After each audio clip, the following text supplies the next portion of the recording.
Hey, what's going on, everybody? Ooh, TCH Live. Aaron McAvoy here down in Austin and over there in the Dallas location. Of course, my man Eric Van Loozen here for this final table action.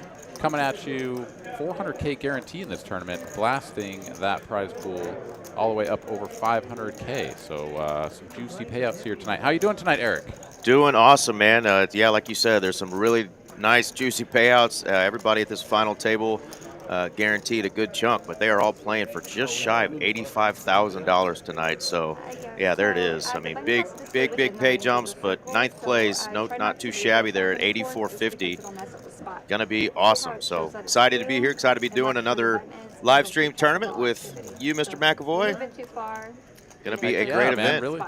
Really looking forward to it. And yeah, you know, we got some big pay jumps here, starting off at around 3K to get things started. And then, you know, once you get up there towards the top 4 payouts, we get some 10K jumps and more. So pretty exciting stuff. We are just about to get underway. I want to appreciate everyone in the chat who's already joined us and has been waiting for the stream to get going. Of course, everything always takes a little bit of time to get going, and we do have a delay in order to maintain the integrity of the game. So we appreciate all of y'all hanging out, patiently waiting, and we are just about to get started. So let's go ahead and take a look at some chip stacks here to get things going, as we've got James G sitting in the 3 seat. Fantastic cowboy hat over there, leading the way in the chip counts, over 13.5 million.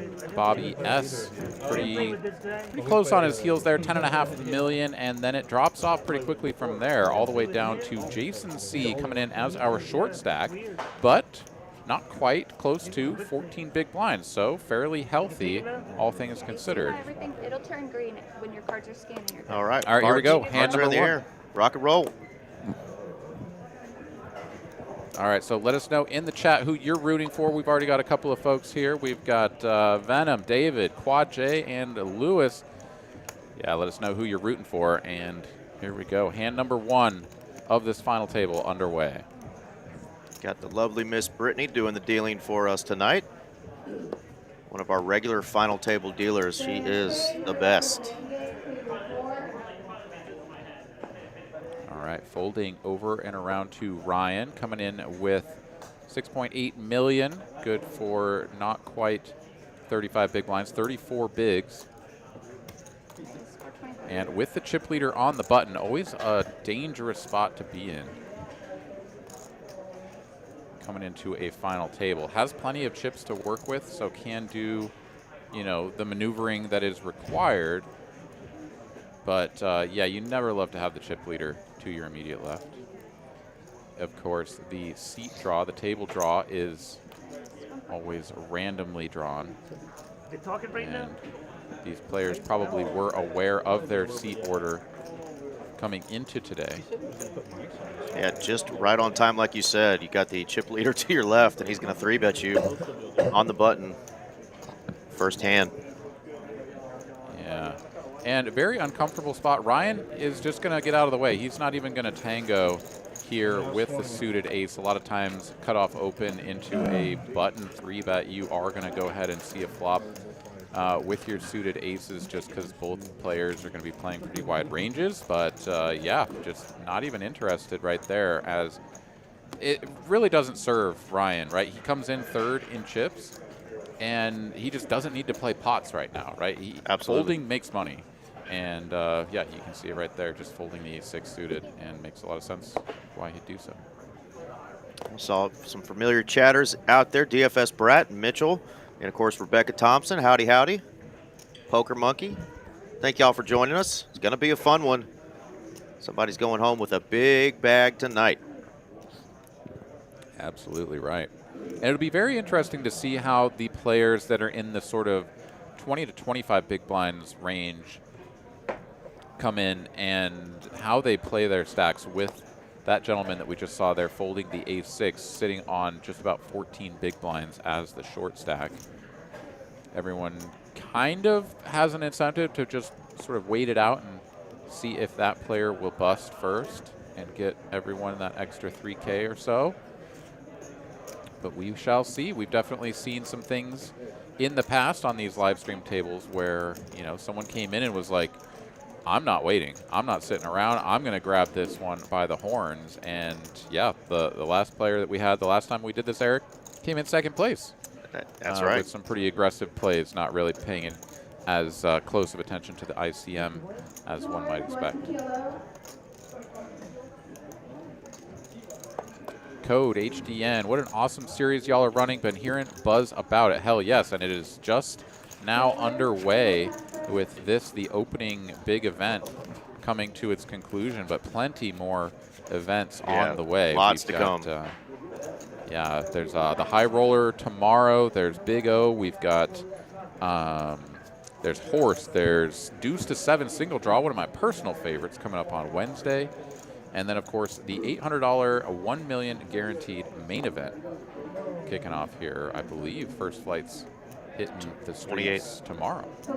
Yeah, absolutely. It's going to be awesome.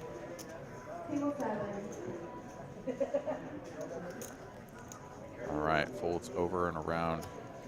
Excuse me, that last hand folded through. So pocket 7s here under the gun, going right into the muck, and I like it.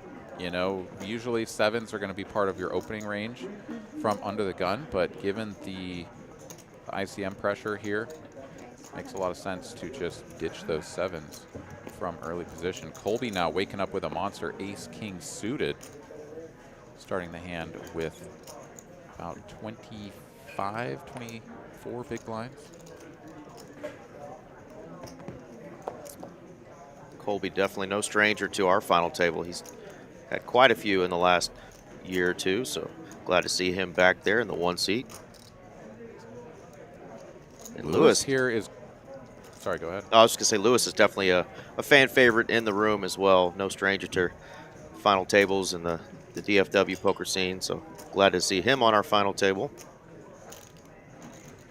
A little bit of a spicy call here out of the small blind with the Jack-8 suited.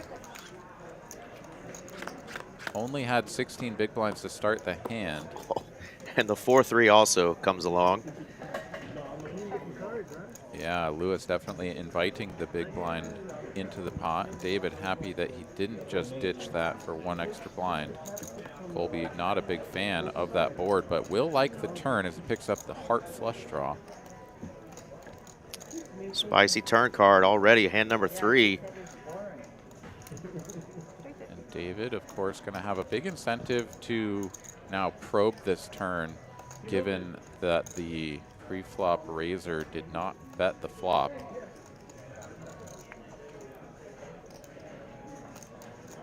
Colby here may think that ace-king is decent, as well as just having the nut flush draw. Paired board, so you never love your flush draws quite as much, but wow, does he get there in a big way.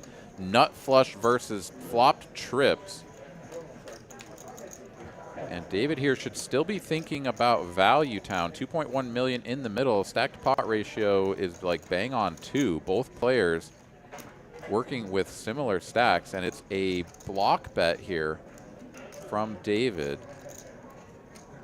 600K into 2.1. I like the size. Yeah. Yeah, sort of the perfect size, actually. You can't really expect to get paid by, you know, most of your opponent's range here. Colby's going to show up with ace high a lot. Maybe some overpairs that just decided to check this flop, but those are mostly just going to be aces and kings with a spade, so not very many of those. Yeah, backdoor, ace high flush. Oof. And yeah, this is disgusting if you're David.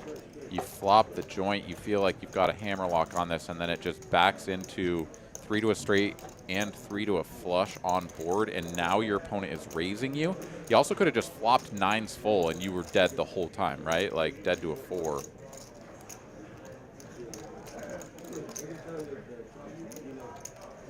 And now you just have to ask yourself, like, is Colby ever bluffing this spot?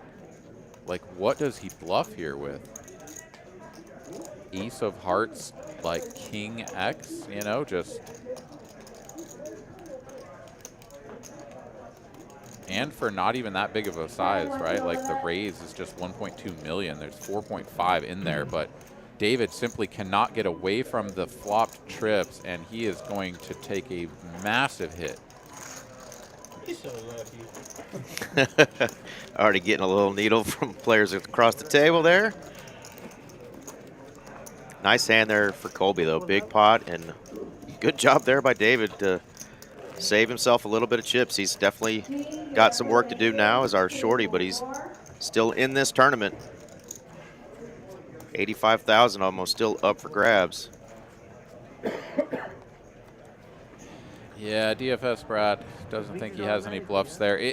That is a really under-bluffed spot. It's just tremendously under-bluffed. And even if your opponent has aces, right, like I don't think they're going to raise the big blind, who now like bets turn, bets river for value with aces, right? Like even 2 red aces or something like that, where it's like you block the nut flush, you unblock the missed spades, and like it just doesn't make sense. You still just call.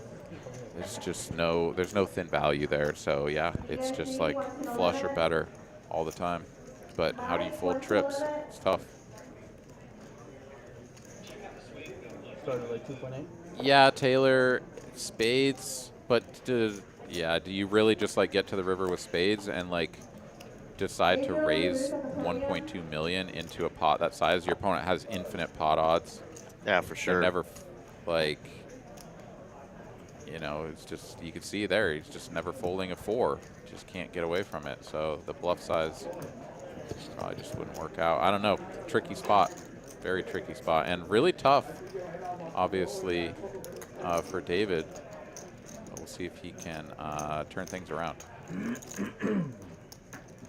Jamon joining us in the chat. What is up, my friend? Welcome in. Just a min raise here from Venom.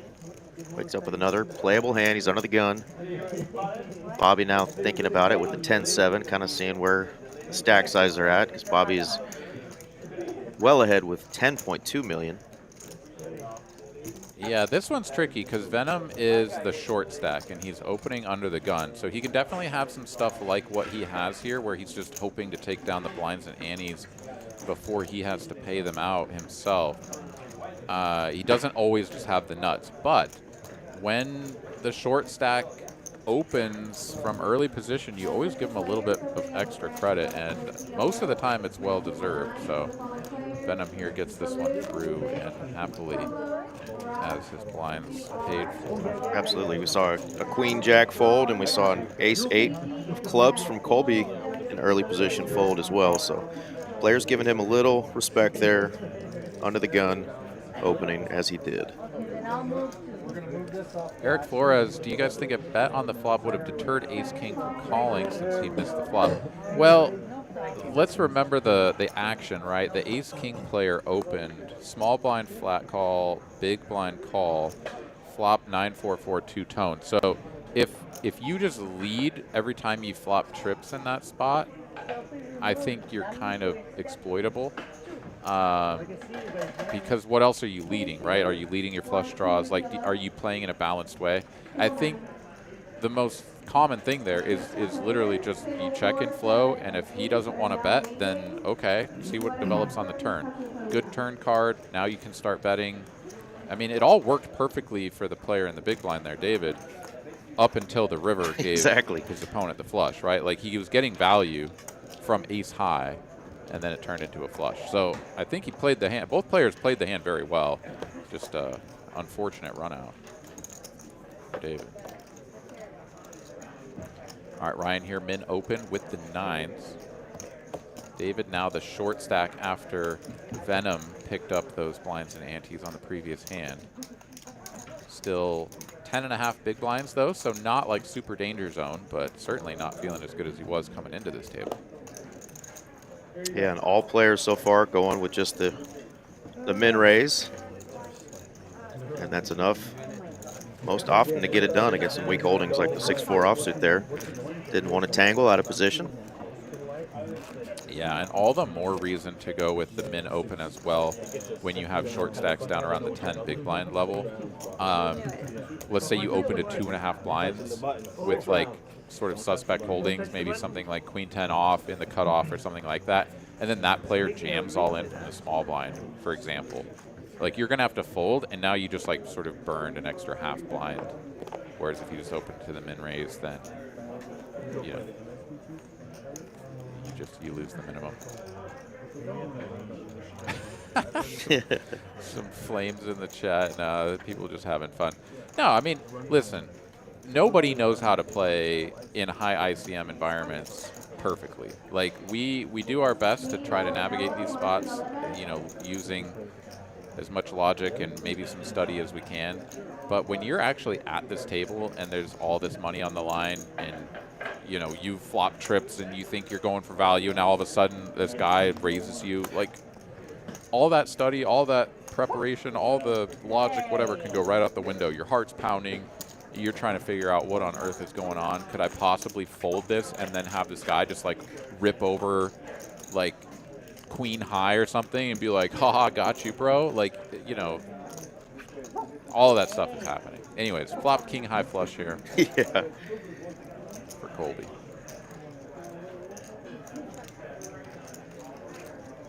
Check, Colby check with a here. little Lewis. run good.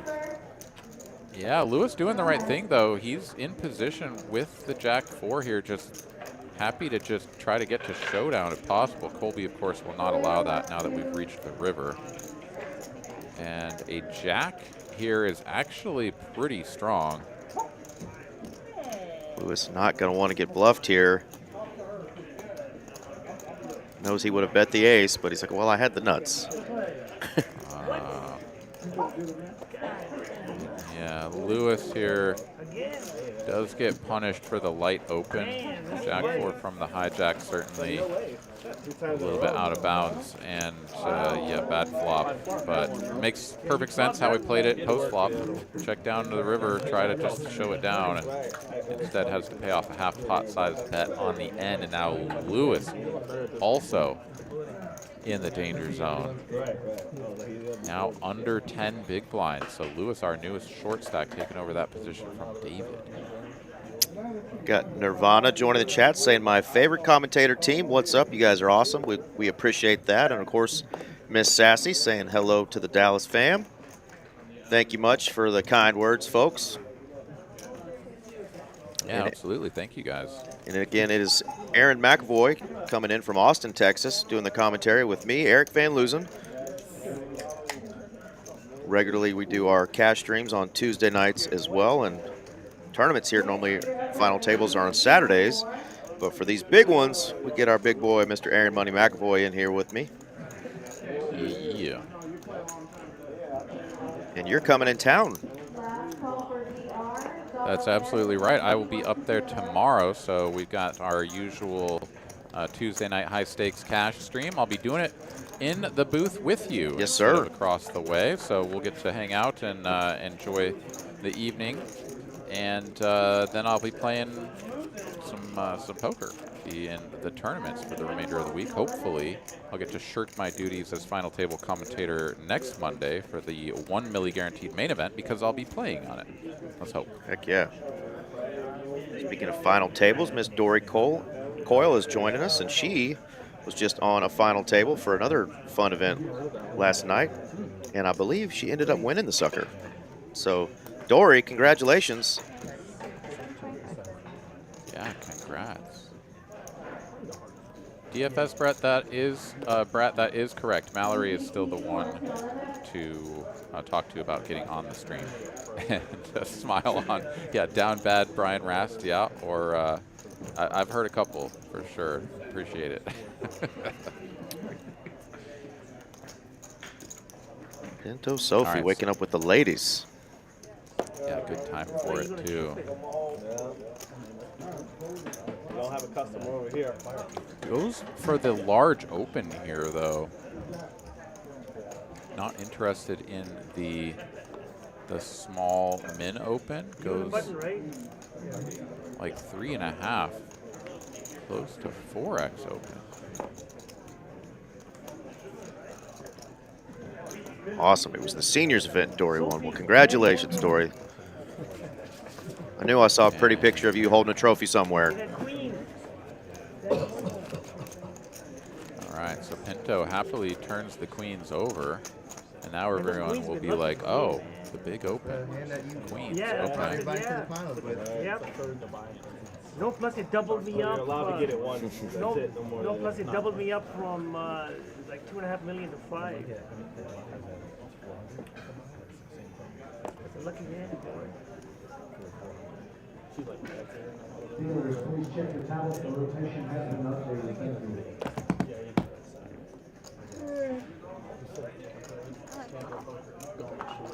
All right, Lewis here, short stack, all in with the king jack. Oh, and immediately Bobby gonna look down at a hand that is definitely call worthy. 1.7 million with a tickle on top. So this is not quite 9 big blinds, 8.5. Yeah, thought for a second there Bobby was just going to flick a chip in, but I think he realized where he's at position-wise and action behind him, so he's going to think about maybe isolating here with an ace-queen. Yeah, the thing is that he has so many chips that he doesn't really need to like blow up his stack against one of the players that has like, you know, 6 million to 10 million or whatever, all the way over to the chip leader, right down the way. So just calling here looks really strong and also preserves your ability to fold should one of those players wake up with something and ISO jam. Now, maybe if you think that someone will do that a little bit light down the way, you might think about raising, but I would just call here, and that is what Bobby settles on. And I think all of these players, the chip leader included, are just incentivized to just get out of the way. Because, I mean, Bobby has heaps, right? I mean, he's in second position here, and even if you look down at like pocket tens or something, you're like, ooh, okay. He did take his time a little bit too, and you know, maybe got that into the players' heads a little bit. So, you know, ace deuce of spades, real easy fold there for our 1 seat, and we've got our first all-in match. Lewis at risk here. Oh wow. What a flop that is. Top trips for Bobby. Going to be nearly impossible, and the turn seals the deal. Seals the deal, yeah. Good game, Lee. All right, well, that is going to do it for Lewis. Good game, buddy. Yeah, just like that, Lewis. Our first elimination of the final table. Going home $8,450 richer, though, so not too shabby. All these players laddering up just about 3K to 11,200 for the 8th place finisher. Of course, you said Lewis might be going home with 8,450. He may be running that sucker up right now as we speak on a PLO table. So shout out to Lewis, one of our favorites in the room. GG's, no doubt. Great job, buddy. Made it to final table out of 1,795 entries. So what a run. Yeah, absolutely. $365 buy-in, nearly 1,800 entries, and turning that into 8,450. Pretty good, pretty good run. Right, he lost. He should have the gummies. He was rocking it, man. No pregame. I don't know, man. He was in rough shape last time. He picked our table. I was hoping he didn't play a hand. No, he wouldn't.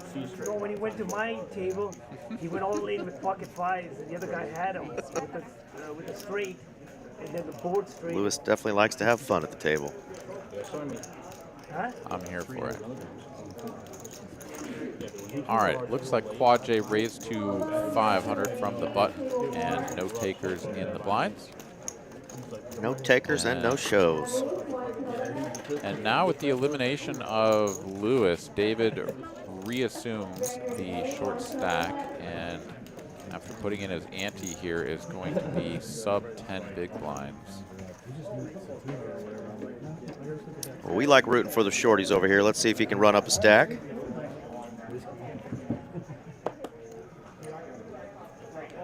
Yeah, 9 big blinds with everybody sort of drooling over your elimination doesn't feel great, but 8-handed.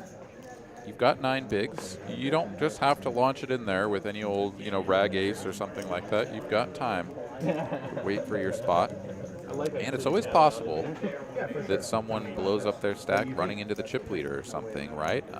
There's always opportunities for those sorts of situations. Nicholas here, first we've seen from him, gonna open rip the button with King 10, and he will quickly take down the blinds. Yeah, Ryan was kind of in one of those spots there, folded ace deuce of clubs. He's got over 6 million, so no need necessarily to tangle with shorter stacks behind him, potentially ready to jam, and Nicholas seized on that opportunity on the button and takes that one down. We got Miss Caitlin. Caitlin from Texas joining us here in the chat. How you doing? Howdy, Happy to howdy. have you in, Caitlin. And congrats on the new status as PokerStars Team Pro and moving out there to Jersey. I'm not sure I could do that no matter how much money they threw at me, but good on you, and I'm so happy for you, and I hope that you're enjoying it out there. Congrats. Also, fantastic showing out there in Tulsa as well. Had a nice little run in a couple of tournaments. As to who the favorite is, haven't really gotten far enough in, and I don't have a ton of experience with these players, so I'm not sure who I would say is the favorite. Of the players that I know here, Colby definitely has shown his face in a number of tournaments and seems to be a pretty seasoned player. Has a lot of chips at the moment, so definitely number 3 in chips right now and sitting in a pretty good spot. But, you know, anything can happen here. Nicholas going to take down a back-to-back hands there.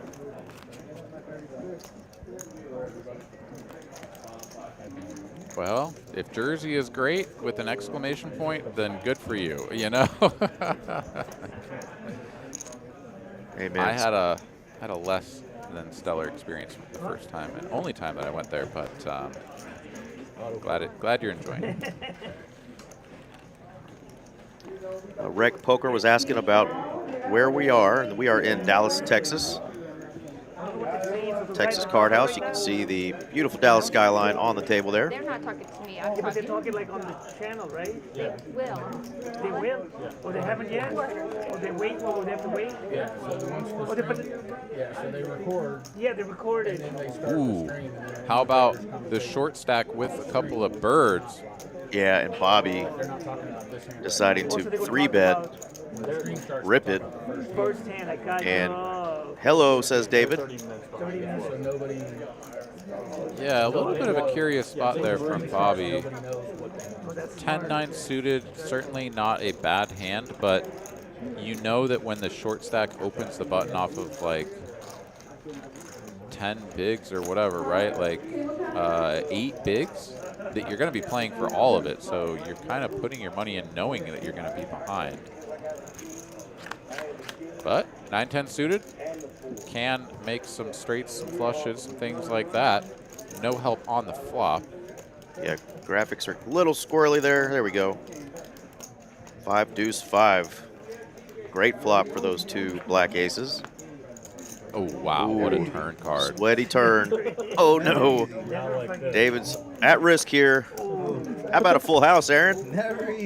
Yeah, that's a much better card than a 9 of spades. Excuse me, I guess a 9 of spades would have chopped the pot too. But 7 of spades or whatnot, right? Like, whew, Bobby was sweating that river. Nice double up there for David. He's back up to 3.7 million. Not really that big of a hit to Bobby, but I think he kind of just said, oh, like, I like this hand, and let's see if I can eliminate a player. Maybe not fully respecting the button open range there from the short stack. But nonetheless, yeah, fantastic spot there for David. Gets himself out of the danger zone off of life support. And now, I mean, that's exactly what can happen. You got 8.5 blinds, you double up, all of a sudden you got a 20 big blind stack because you win the blinds, the ante, and the double. Like, everything is just right back into gear here. And so much so that after the level up that we just had, I believe, maybe we're still at, excuse me, I guess we're still at 100, 200. But David here is going to raise it up to 500K from the cutoff with these newfound chips. Strangely enough, you know, Bobby wants to see his chips. Those are the chips he just gave him, but Bobby's waking up on the button with a pair. Bobby's definitely somebody that likes to use both position and chip stack effectively. Obviously did not go as planned for him in the last hand, but Might be a little tilted after that last hand. He's going to make the call. Howdy, VV. Victoria's in the chat.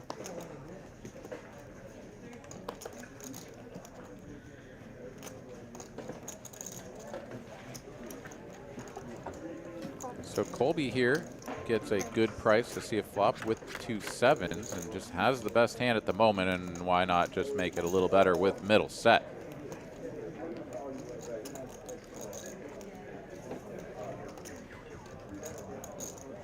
Colby really smashing these boards here tonight. Got there the hard way with the ace-high flush earlier, but flopped a monster flush earlier, and now flopping middle set, Aaron. Yeah, and I was just about to say there can be some temptation here to try to just bet this flop and push everyone out, as it is very likely that David is going to have some overcards that have just like super whiffed that are going to be headed straight for the muck. But Colby calling out of the big blind, definitely going to interact with this board a little bit more. So maybe just checking the 4s, even though it's like, yes, it makes it really hard to win this hand if you check and see what is almost always going to be another overcard come off if someone bets. But I don't know. This is of course the problem with betting the 4s, is you just have no idea what you're up against, and yeah, you just have to ditch it. So Colby here running hot. Makes 3 really big hands already here as we've gone through hand number 15. And indeed the blinds have gone up. 125, 250 now, so that short stack for Venom now looking even shorter, down to 9 big blinds. Yeah, these are 40-minute blind levels on day 2. A lot of these players have really nice size stacks. Like Aaron mentioned, a couple players getting a little short there, under the 10 blind range.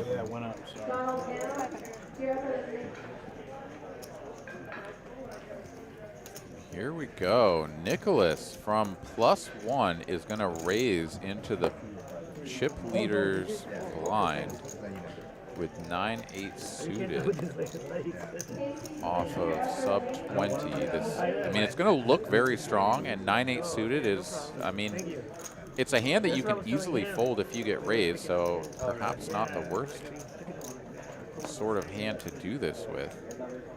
Generally just really want to have some high cards. Oh, and I said it was the chip leader, pardon me. It's actually Ryan's big blind. And he is just going to get this one through, so hell yeah, 9 high like the boss, picks up some much needed chips. A lot of these guys dressing up quite nicely, got some sport coats.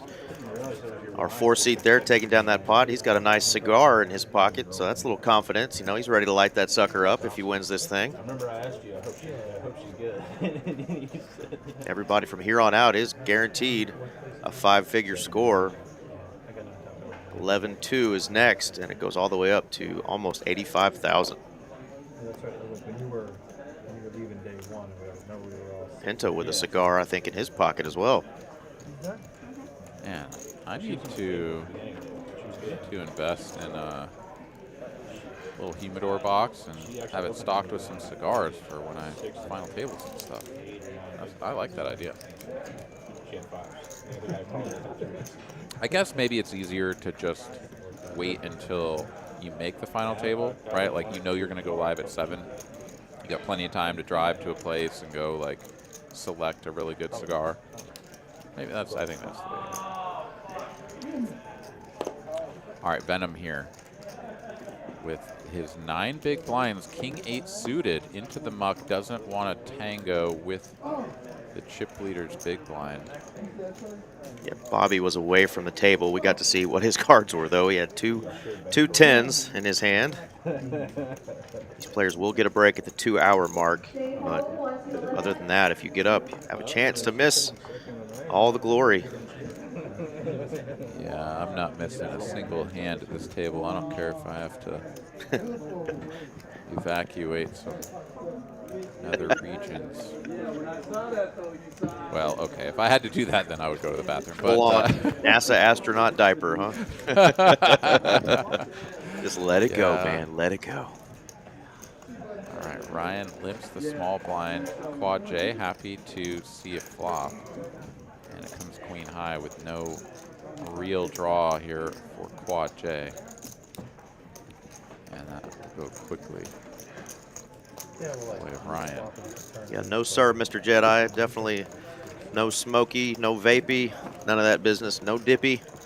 I think they let people get away with the what are those new things that the young fellers are dipping now? Zen and all those other little funky fake tobacco products that get their little nicotine fix in. But yeah, we're definitely just like the other clubs, a tobacco-free room. I feel like once you go to tournaments, it's hard to go back to playing There's nothing like this. Yeah, cash is fucking boring, man. All right, so here we go. Hand number 17. Yeah, but they got vultures there, just waiting, man. You're just waiting. Remember the old poker rooms with the yellow ceiling tiles? Just smoke everywhere. I do not miss those days. Yeah. Yeah, I mean, there's still, I guess, a little bit of nostalgia in my memory banks about like going to Denny's and there was like the smoking section, the non-smoking section, and you know, like that smell in the air when you went through there.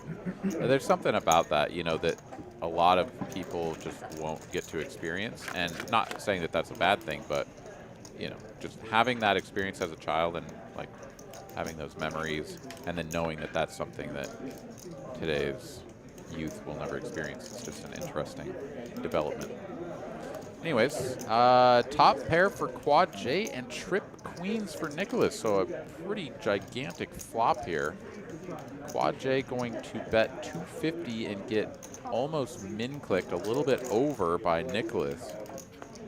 And with 2 million in the middle, no king on the end means that Nicholas will finish with the best hand, and he quickly assembles a bet of what looks to be 1 million. On the money there, 1 million to 1.95. Yeah, we go back to the concept we were talking about earlier. Just how many bluffs does your opponent have? Like what would they be doing this to the chip leader with, right? Just like, nah, you're the chip leader and you're just gonna try to push me around and I'm gonna like min raise you and then bet 1 million on the river with Jack 9 or something. Yeah, the way that board runs out, it's like what bluffs are there, and you're holding a king and 6 as your kicker. So chop opportunities just aren't even there. So good fold. And nice little swing up here for Nicholas as he's now chipped up to 5.4 million.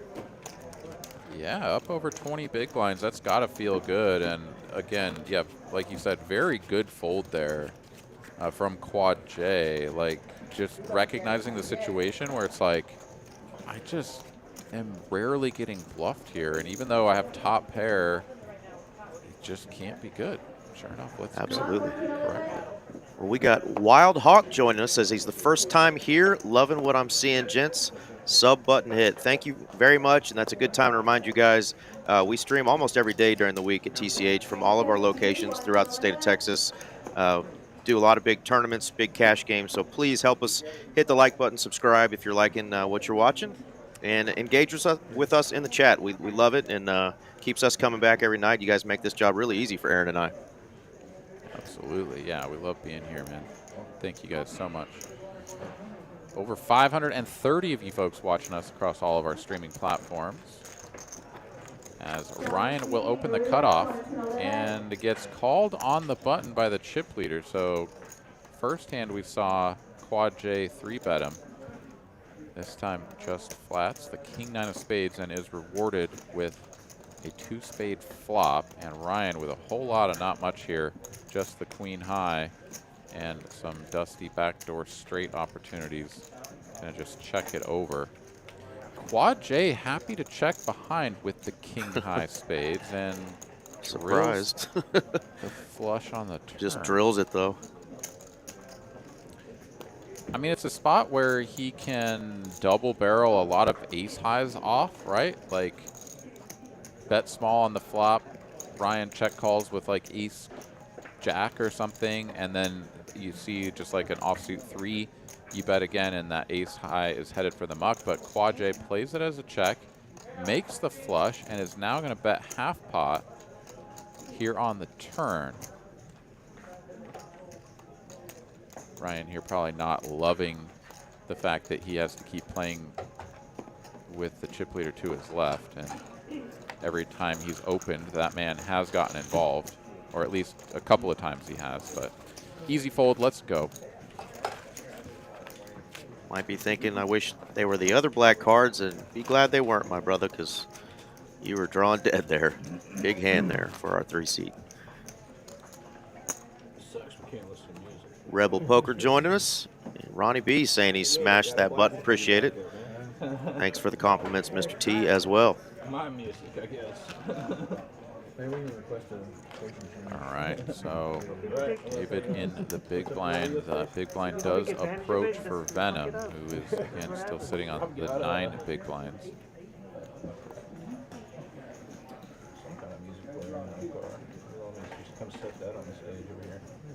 Ace-5 suited, a hand you always enjoy raising with in Holdem. Hello, ladies. And yeah, this one, I just like to ask. I suspect a lot of times you will see players fast play the ace-5 suited. You know, putting that into your 4-bet range, right? You have a very narrow 4-bet range most of the time already, so you try to widen it up a little bit with the ace-5 suited. Here, though, against the chip leader with these short stacks and with all the ICM pressure, I think playing the ace-5 suited like you might normally is just, first of all, a huge mistake, and second of all, I don't think Colby is going to do that. He is getting a decent price on a call, but again, you just don't need to play these hands. You don't need to get involved against the chip leader. Anyone who can bust you out of the tournament is not who you want to be playing against when there's a 9 big blind stack out there, and Colby agrees. It's just like, all right, just take my money. Good sizing there. You just got to flop way too good with that hand to get involved. And why get involved with the other big stack? With all those shorties still fighting down there. We got 3 under 3 million. Quad J, Colby, and Bobby are 3 leaders right now.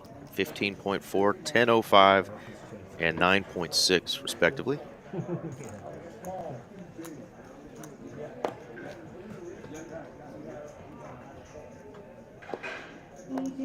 Yeah, Jedi, those were the days, right? I mean, I kind of have those memories of being a kid and just what it was like to go out and go to a diner or whatnot. It's just a different reality. Not saying that it's a worse one, but just a little bit different out there. All right, here we go. Quad J running good. He's got halfway to Quad J's, right? Yeah. Roger L wants to limit. And this is a little bit of a dangerous spot here for David. He's got Patrick, table transfer. a smidge over 10 big blinds and a suited ace against a chip leader opening. It is the hijack, so it's not like cutoff or button, but you definitely think about jamming this sometimes. He thinks better of it this time, and that is really good to get out of the way. Absolutely. Just had the small blind committed there. Love the fold there from him. Find another spot. That 3 dangler just isn't fun to get it in with. Yeah, I mean, you can imagine, though, like, there's a part of the range where it starts to become just like, okay, I have to jam this, right? Is it at ace-8 suited, ace-9 suited, ace-10 off? Like, at what point are you just like, yeah, I might be flipping, you know, he might just like snap me off with queen-jack suited, but we've got to get it in there because this is, you know, one of the best hands we're going to see. Ace-3 suited does find the muck, thankfully for him. Although you never know, right? I mean, anytime you jam a hand like that, you've always got that ace high equity. And sometimes that's what can resuscitate you from the dust. Didn't happen there, and on to the next one, Quad J. 16 million in the stack now.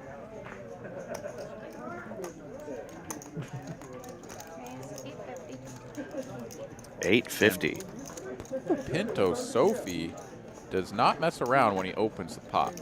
No, not leaving him with much. Players are going to recognize that. Of course, they don't have anything but dust themselves. And he's just going to take that one down and then just yawn and say that was easy. Nice hand there, Pinto. Kirk Brown joining us, reminding y'all to check out the tournament blog. They're doing a blog for this Trailblazer event, and you can get some kind of highlight stories and some of the hand history. A couple of friends of mine that made it to some final tables and got some nice cashes and actually got to know what hand they busted out on by reading some of that blog stuff. So really cool. Go on TCH's website. I'm not sure exactly where it is. Kirk, if you're listening, throw that out there for us. But some cool blogging going on for this Trailblazer Tour. Yeah, go to texascardhouse.com, and then I think you'll be able to navigate straight to the Trailblazer page from the home screen there. If not, you may have to click into the Texas Card House Dallas page and go to it from there. But I think there's just going to be a link straight off the home page. Anyways, onwards and upwards we go. Quad J looking at a couple of deuces. And interesting spot with both of these stacks here, Aaron. A couple of small pairs. Yeah, and this is early position, right? This is under the gun open, and then the chip leader calls. Nicholas does decide to commit the chips here with the pocket sixes.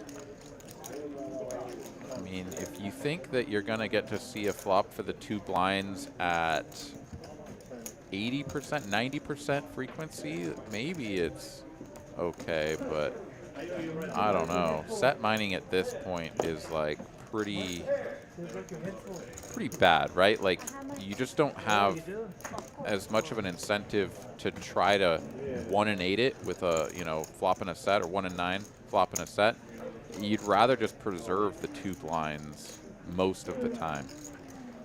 Anyways, here we go. 3 players in as of now. Colby will commit the chips to call as well, and we're going to go 4 ways to a flop with 2.4 in the million. Nice. In the million? In the middle? In the million.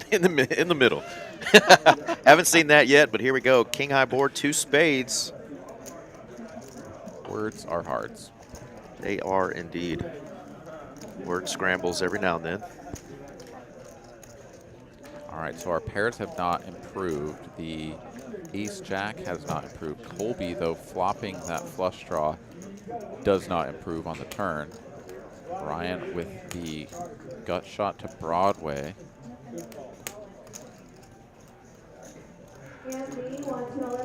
Has to decide, is he going to double barrel, right? Like, if you bet now and someone has like queen jack, queen 10 and decides to call, you're gonna have to bet again to make them fold. He decides to just check. And Quad J with the deuces is there like, all right, if nobody wants this pot, let me just hammer it. Love Cowboy. this, 1.7 million. Cowboy up, he says. And that is a big price to charge Colby for a 7-high flush draw.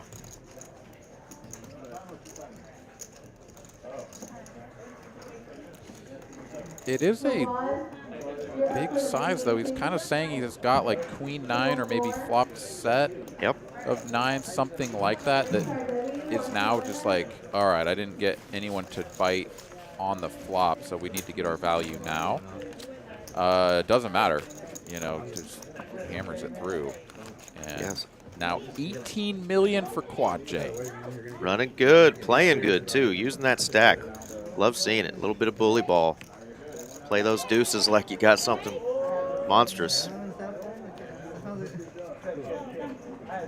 Venom now dangerously low, 1.65 million. Talking about 7 big blinds over there. Yeah, this is a spot where you're just like, either knock some people out while I got some free hands, or just let me wake up with it. And waking up with it is what David's going to do. A couple of kings over there from our hijack.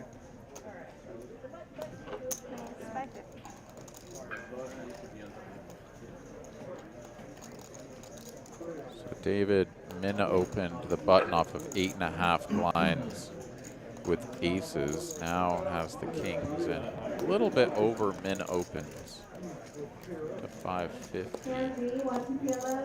Should definitely raise the eyebrows of Ryan here into the big blind. And it just doesn't even really matter. 9-3 even suited is like, I can't really call here because there'll be so much in the middle that I'll be inclined to proceed if I pair. So it's like, just fold now, and he does quickly. That's right. 7 big blinds is heaps, Rob says. I mean, one double up, it's just like what we saw with David, right? Like one double up doesn't quite get you to 20, but you're close to it. And I mean, hell, how many of us have been in a tournament and been like happy to have more than 15 big blinds, right? Like that's all of us. We're like, this is okay. I can live here.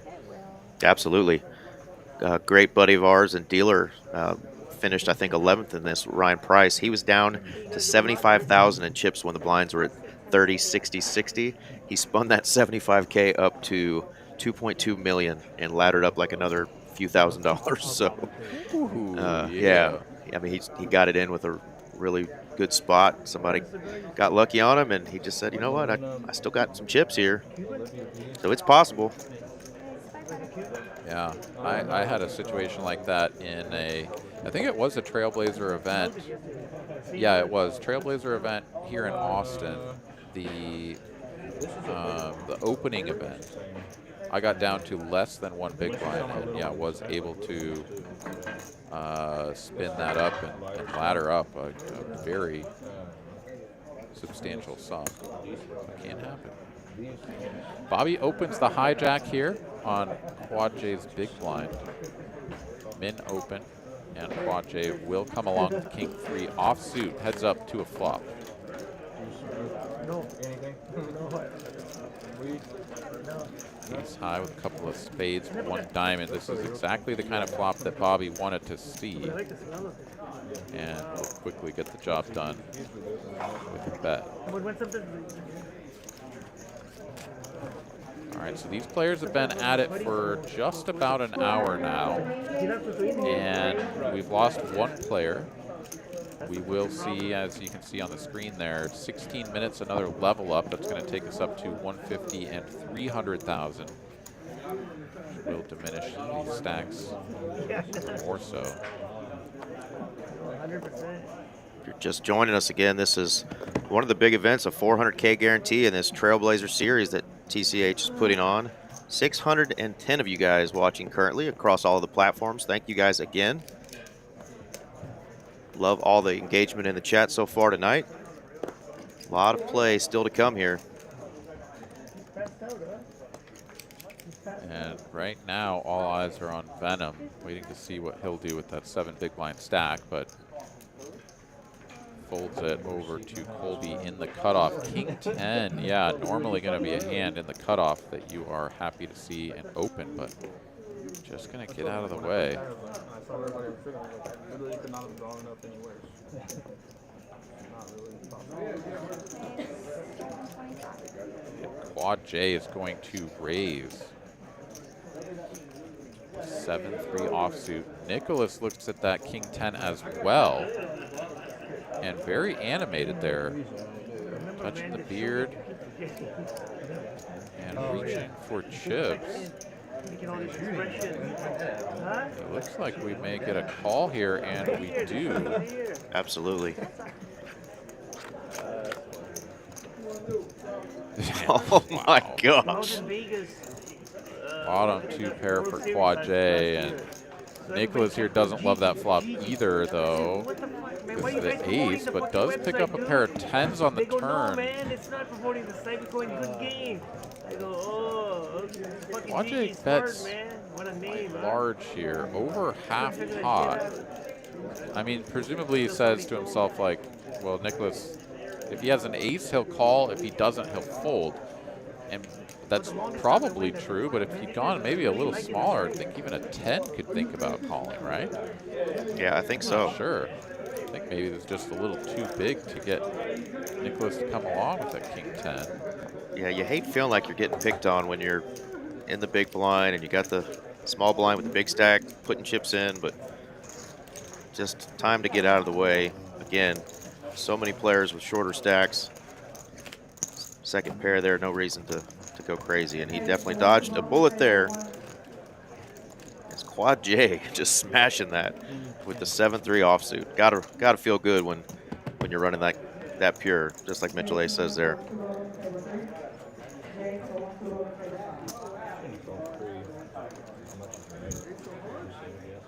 Yo, yo, yo, Johnny from the UK, welcome in.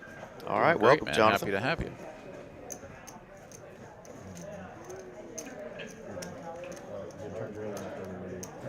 Another one of these hands that you would normally think about playing. Bobby just pitches it in. Venom looks at another dusty, gapped, disconnected, low card hand and has to let it go as the blind once again approaches.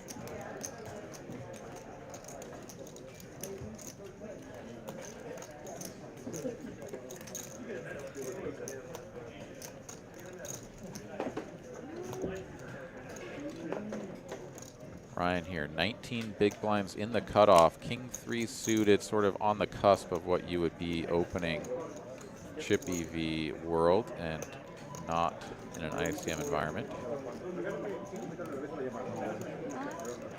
Wow. Quad J is not messing around with that stack. Just rips it. Takes it down. Yeah, he really gets to apply max pressure, and Quad J here has seemingly demonstrated that he's got a pretty solid understanding of how to wield that big stack and has been doing so to perfection here so far. Big hat, big stack, baby. Let's go. Oh. Justin joining us all the way from Taiwan. So we got the UK and Taiwan represented. Let us know tonight where you're watching from.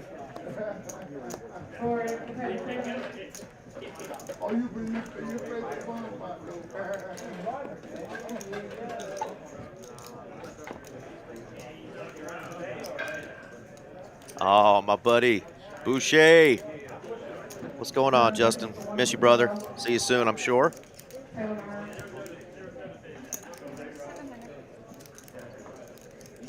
Quad J going to continue foot on the gas. Opens a little bit larger here on David's big blind, but it's Pinto Sophie who is going to come in from the small blind just calling off of 2.8 million. So 12 big blinds. And it comes 6-6 deuce, no diamond. Quick check, check.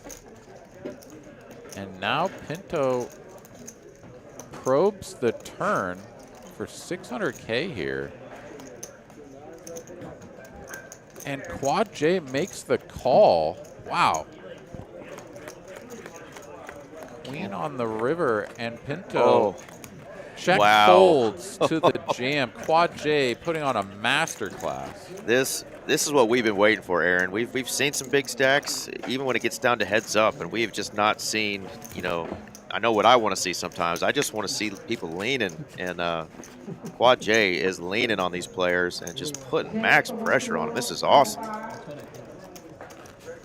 Yeah, that hand right there just speaks volumes to the experience that Quad J must have.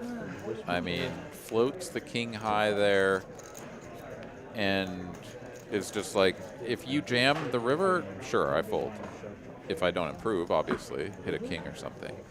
And if you check, then I just win by going all in, like 100% of the time. Yep. And that's exactly how that works out. Gets the ace high, which was the best hand, to snap into the muck. Wow.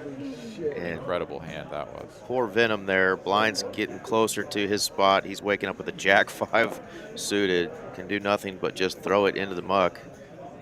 Ryan, though, in the low jack, waking up with a couple of tanks here.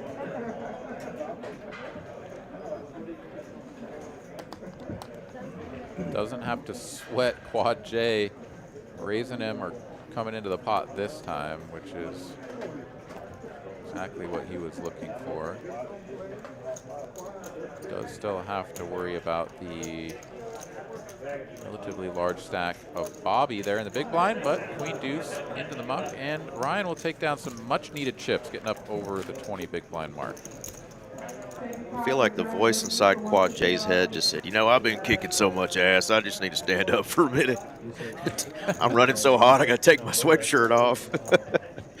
And what a clinic so far. Yeah, for real. All right, so Pinto Sophie dropped down to 7 big blinds as well. In fact, even a little bit below that. And it's Venom, though, in the big blind here. He's going to have, what, just a little over $1 million left? After going through the blinds, yeah, if he doesn't win a chip.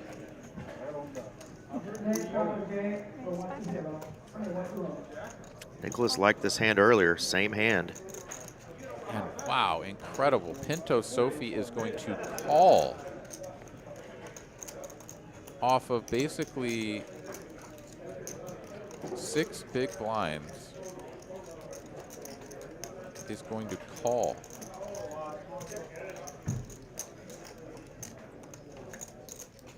Of course, Bobby loved his 10-9 earlier, the suited variety. He's got some chips out there. Another short stack behind him in the big blind, so putting in any more money is a little risky here.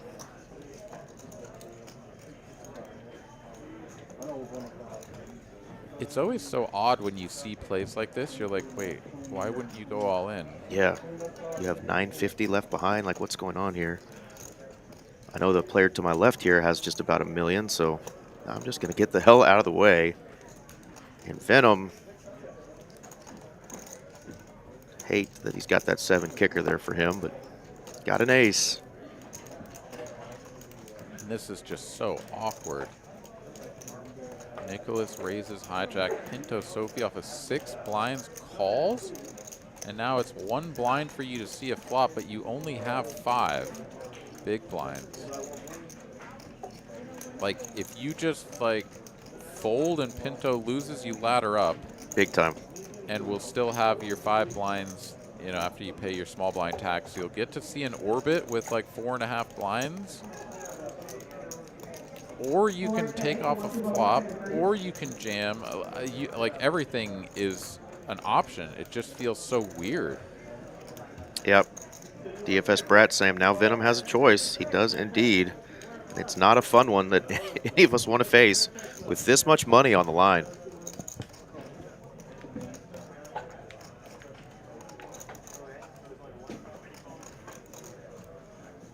Yeah, and these are the spots that it's like, how could you have possibly prepared for this spot, right? Like, it's one thing to be like, okay, what are my ICM, like, opening ranges, my calling ranges from the big blind, my jam ranges, like, all sorts of stuff off of 10 blinds, 15 blinds, whatever. Now it's like, okay, you have 5 blinds and this happens. What the hell do you do?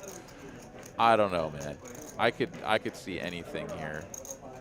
I think Venom's going to fold and just wait for a better spot, which I honestly just don't hate. Yeah. I don't hate it at all.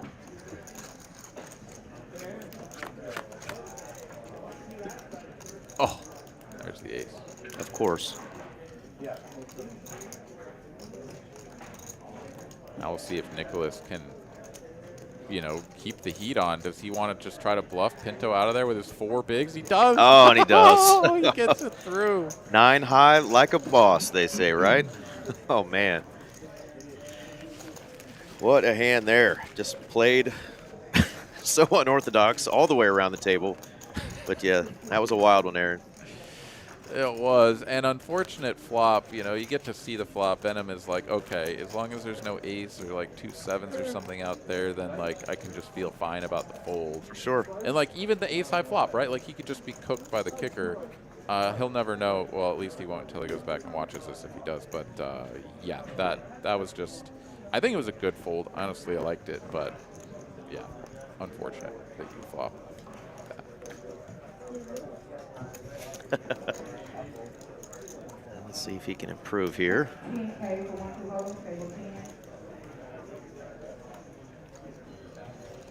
All right, Venom. He's got a king. 4.5 big blinds. He did just watch his opponent across the way sort of fold down to 4 blinds, but yeah, this is just too good of a spot. There's literally one person that you have to beat, and maybe they just look at 7 high and fold. And even queen high here and call, which, you know, Colby wants a count. 900K yeah, more. I think queen 9 is a call. I think Venom can look at queen 8, queen 7, etc. Jam jack 10, jack 9, jack 8, like 10-9 suited, 10-8 suited. Like, I think these hands are jamming. I mean, pocket 8s, pocket 7s, whatever. Like, you still have 2 overcard equity. It's just I think it's just too good to be folding here for less than 4 blinds. Yeah, when you're getting close to 37% equity here with a hand like queen 9, you know, that's probably what you're putting it on, so makes the call. And Venom is in a good spot. I mean, we see the equities there 63-37. That's because of some of the cards that have been folded. This is much closer to, you know, a 60-40 type situation. Oh, 55, there's the 9. 45, but yeah, now needs help. And on the river, it's going to be a king and a king only for Venom to stick around. Oh, there it is. Hey! There we go. I love hearing that from a player. The excitement. Says, I needed that double up. Hey, by the way, best hand I've seen since we set out. Best hand he's seen. We won't go that far with the King 6 offsuit, Venom, but well played. You got it in, and you were good. Smash the king. A lot of Venom fans in the chat rooting him on there, and I want to go back real quick, Aaron. I saw a lot of people chiming in where they were watching from. We've got a seat coming in from India, and he's going to, I think he said Thailand maybe soon? No, he said Cambodia to play in an event. Saw some Oak Cliff and some Austin, Texas, so welcome everybody. Lake Tahoe as well. Well, Quad J here, he had the 2 blackjacks last time. He's completing the Quad Js with the 2 red ones this time. Opens under the gun for a large size, 700K. No, I was just hoping both were live. And Ryan, is borderline in a chippy V sort of scenario, and sure doesn't feel good right here. But yeah, what an incredible spin up there for Venom, right? I mean, drilling the king on the river, already just a pretty incredible series of events there after the 9 on the flop. But now has made it through the blinds, has 10 bigs, and is almost guaranteed to see Pinto Sophie all in and at risk here. Absolutely. In the next few hands. Chunk that 10-9.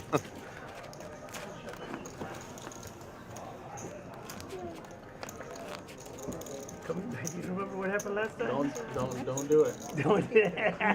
I'm gonna do it. Well, the tournament will be over in an hour. Yeah, I'm telling you. Feeling it, buddy. You go on one of those runs again. It's coming, man. It's coming. Grand Prairie, Oakland, Justin, Texas, home of the Justin Boots. I'm telling you. Don't doubt it. And New Zealand. Howdy, Kiwi.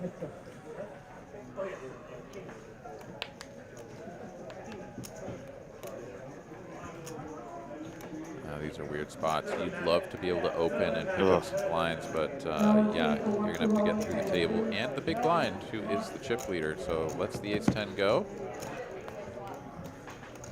Pinto not involved.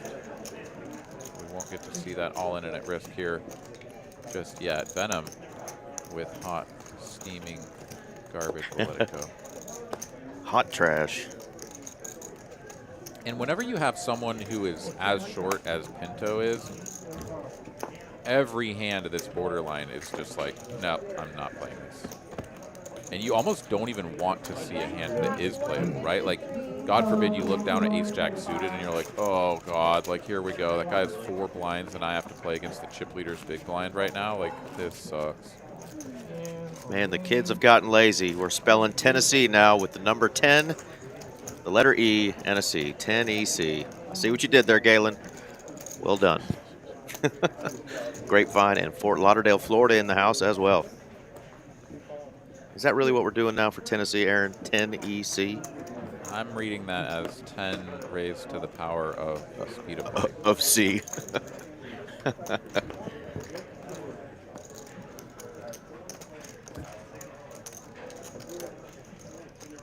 Oh, here's that situation we just talked about. However, it is Pinto in the big blind, so this is actually a pretty good time to wake up with a real hand. Yeah. Or wait, is it? Oh no, sorry, it's next hand. It's next hand. Oh no, this is. Oh boy, I don't think you can fold this hand though. It's just a little too. No, good. you can't. And you look down at it, and you know the name, you know the nickname. Yeah. The parking lot hand. So far, so good, and 2 players left to go. Can Venom get this one through? Oh. Oh, Quad J wakes up with 9. Oh, and Venom is like, are you serious? Is this happening right now? But he's got 2 overcards and an opportunity to chip up to 5.7 million. So that'll be 19 big blinds with the level up. It will be sort of a tragedy if you can't find the ladder up with Sophie going into the blind next hand. Venom fans, where you at? He needs it in the chat here. Of course, this is a 25-minute delay, but we're watching it with you right now.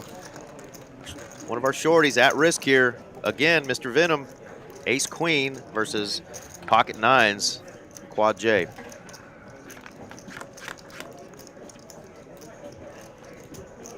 No help and no real good backdoor draws. That doesn't add anything to the mix. Ace or a queen. Can Venom find a miracle again? No, he cannot. Ding, ding, ding. GG's. Ding, but yeah, you just can't fold the ace-queen there. Didn't make a mistake, just unfortunate. Absolutely. Fist bumps all around, and with that, Venom is going to be our 8th place finisher, taking home $11,200. And that means that Pinto may or may not receive that 14,800. Still alive, of course, has chips, but in line to be going out next in 7th. But 14,800, a pretty good payout jump over the 11,200. So very fortunate there. Yeah, great run there, Venom. Obviously, fan favorite in the chat, but also a fan favorite in our room. He plays in almost all of our big tournaments here, and just a gentleman at the table. So great job there, Venom.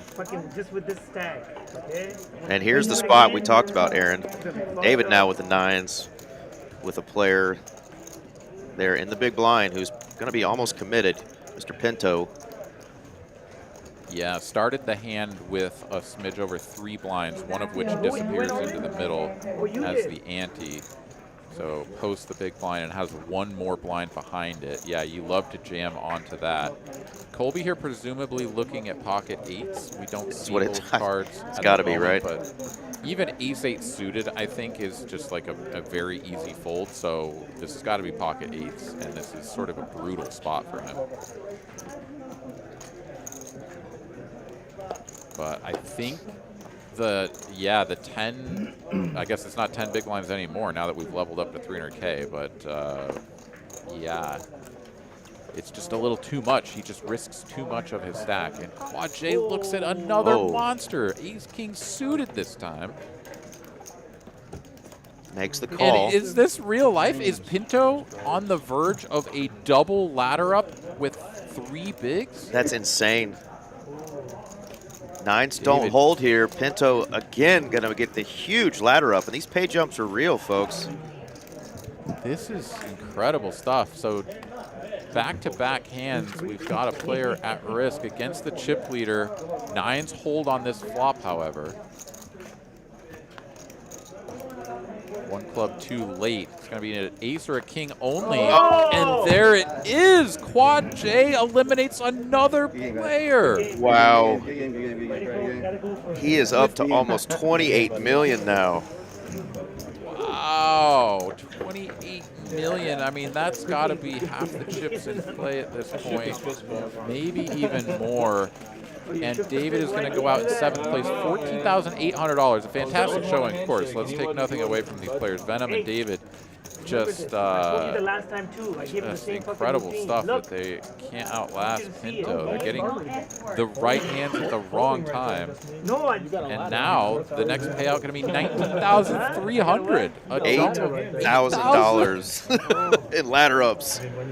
Chip in a chair, indeed, I ADHD. do Wow. If I had something, I would have. So I just want to use this opportunity And I'm to not done. sort of bring up the adage that What did you have? encapsulates what ICM is. Folding makes money. Absolutely. And every chip you have is worth so much more than the chips that you could gain because you risk ruin How much jump was it? when you put your chips out there, right? And we've seen that on full display, back-to-back hands. Not to say that there's anything wrong with jamming ace-queen and jamming the nines there. Like, that's the right play. It's just... Here's Pinto. He's got 200,000. He doesn't even have a full blind, and that man is laddered up twice. It's incredible. Folding makes money. He's just not going to put it in with a hand he doesn't look out and like, no matter how much is in there. Wow. New York City cockroach. You just can't kill him, Alpha says in the chat. And wow, here we go. Quad J can do no wrong in a pot against Ryan. Ryan just perpetually getting called or raised by this big stack to his left. Set of He's fives. shown the set, so he's like, okay, cool. You Yeah. win again. Thank God I didn't hit one of my 2 cards, you know.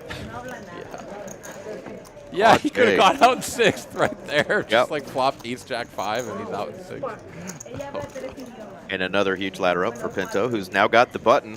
Doesn't have to do a damn thing for a few more hands.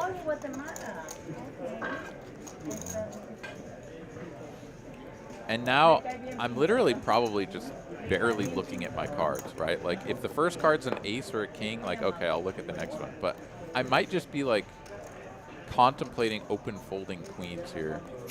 If I have 400K, I'm probably not doing it, but.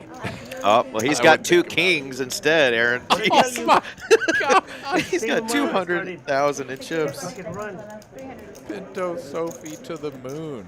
I need to start the Pinto Sophie coin. Oh shit, I don't even cover Let's you. do it. I'll buy some tomorrow. Pinto Sophie coin. You heard it here first. To the moon. All right, so Bobby is going to make the call here.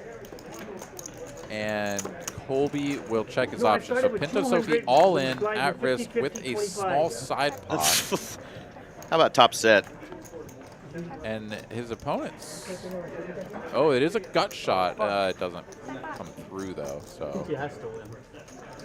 it's top set for Pinto Sophie. Chips up to 1.1 million, almost 4 big blinds in the cutoff next hand. Has some life. Well, how can you not root for the storyline here? Pinto down to less than 1 blind I would have died, dude. is still Crazy. in this game 8 high, win a pot. and has a chance for $85,000 win if he can somehow pull off the true Cinderella story here. Yeah, I didn't even care to look. Imagine if I had shit. Well, they would have folded anyway. If I raised. Oh, so the full pot was 1.1 million, but yeah, there was Yeah. 200K on the side, so he's 900K for exactly 3 big blinds. And yeah, this hand plus 1, 2 Jeez. more hands. Okay. Well, You can look at 6 cards. And Quad J has the kings now. Yeah. Wow. Cowboys for the cowboy. Still running hot. The player to his left is like, really? Quad J with these big open sizes. It does apply a ton of pressure to the players with the middling stacks. It's like they can't even play as that small stack is just waiting to be eliminated. Oh, and God, Ryan here, suited king in the big blind. This is devastating. I took them all the time. By the way, you're thinking about it's like, please don't fall. You feel like you need to call, see a flop, and if you pair, just not back down. Can't let this guy just bully you, but at the same time, like, folding makes money. Like, you just don't want to play right now. Speaking Does of make miracles, the call. I'd have to look down like And okay, it's a flop that he can get away from. no point.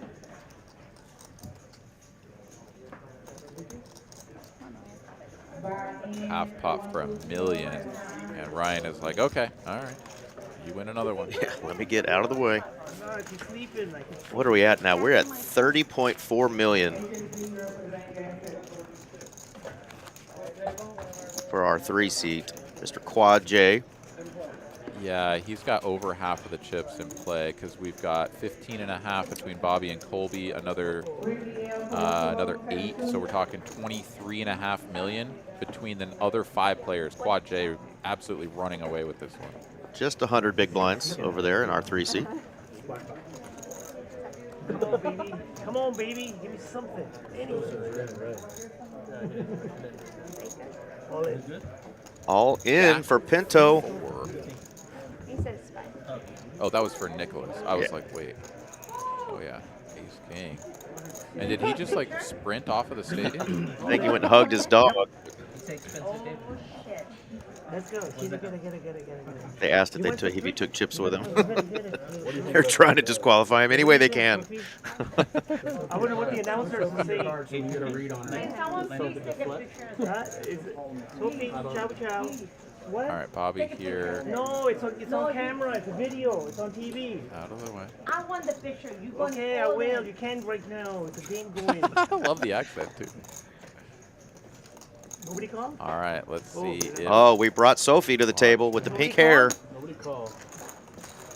Nobody show it? And Quad J has no interest whatsoever in eliminating that short stack.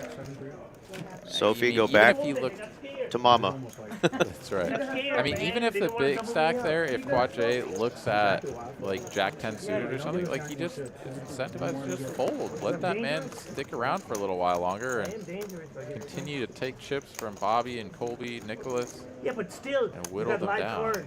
You work You stuff can hit. out. Huh? Why? I still have 2 live This cards. is an incredible spot for Quad J, and he is really just. That's why I hate it. Not only is he getting incredible cards, right? Like, let's not even pretend that he hasn't been seeing the top of the deck over and over and over, but has also played extraordinarily well in the spots that needed some skill. Yeah, 100% there. Cheers from Norfolk, Virginia. Ryan here on the button, King 10 with 10 big blinds. Yeah, And I mean- this is pretty much the state of life for these players for the remainder of the night until Sophie finally bites the dust or doubles up again, right? Yeah, and Pinto Sophie has 5.5 big blinds. And now, you know, Ryan's sitting there like, I just got double his stack. Like, what's happening here? I need my blind. Like, I was depending on him going away when I had 6 million, and now I'm down to 2.8, and he's right behind me with 1.65. So, very, you know, tough spot for Ryan. Like you said, since the start of this tournament, the big stack is on your left, but the big stack is no longer a big stack. It is a mountain. It's all the chips. It's all the chippies. Yeah, so what ends up happening, you know, from a game theory standpoint here, right, is that you're really just trying to get to heads up. Like, that's your goal. Wait for everyone else to bust, get to heads up with, like, a big blind or more, and then see what happens after that, right? So Colby here and Bobby, right? Those two players who actually have like 20+ big blinds and can afford to just fold. That's all they're going to do.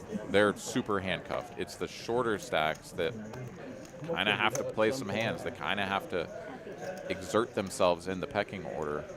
And Nicholas here waking up with a perfect hand to do it with.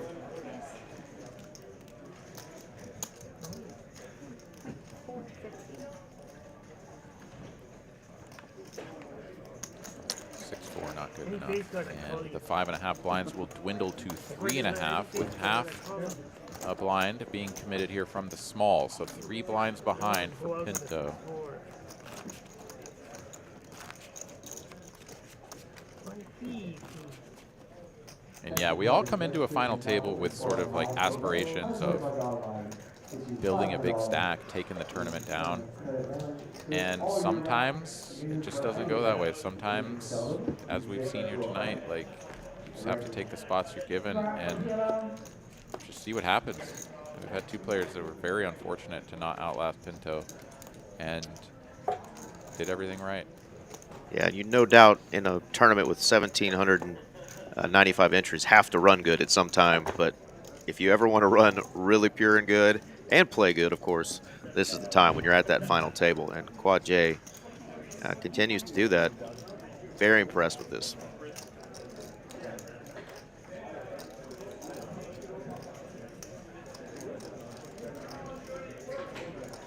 And Jack here for Nicholas, apparently giving it some thought, but now that he's chipped up to 5 million, pretty solidly into a spot where he's got some comfort.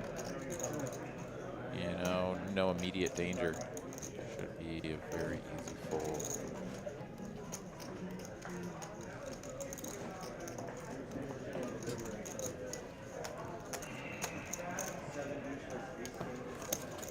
All right, back over that 30 million mark. Quad J.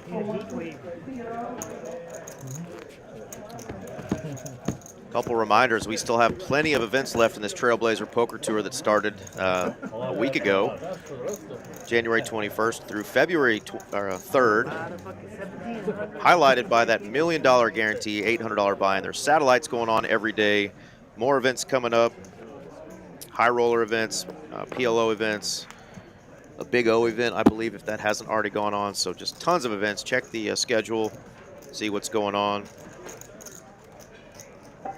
Come out and join us.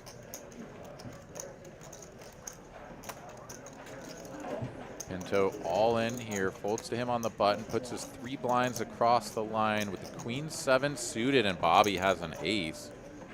Should be licking his chops here for an opportunity to get this guy out the door and, you know, sort of reinstate the game of poker to a degree. Of course, we still have 10 big blind stack over there for Ryan, who will assume the short position if Pinto Sophie is eliminated.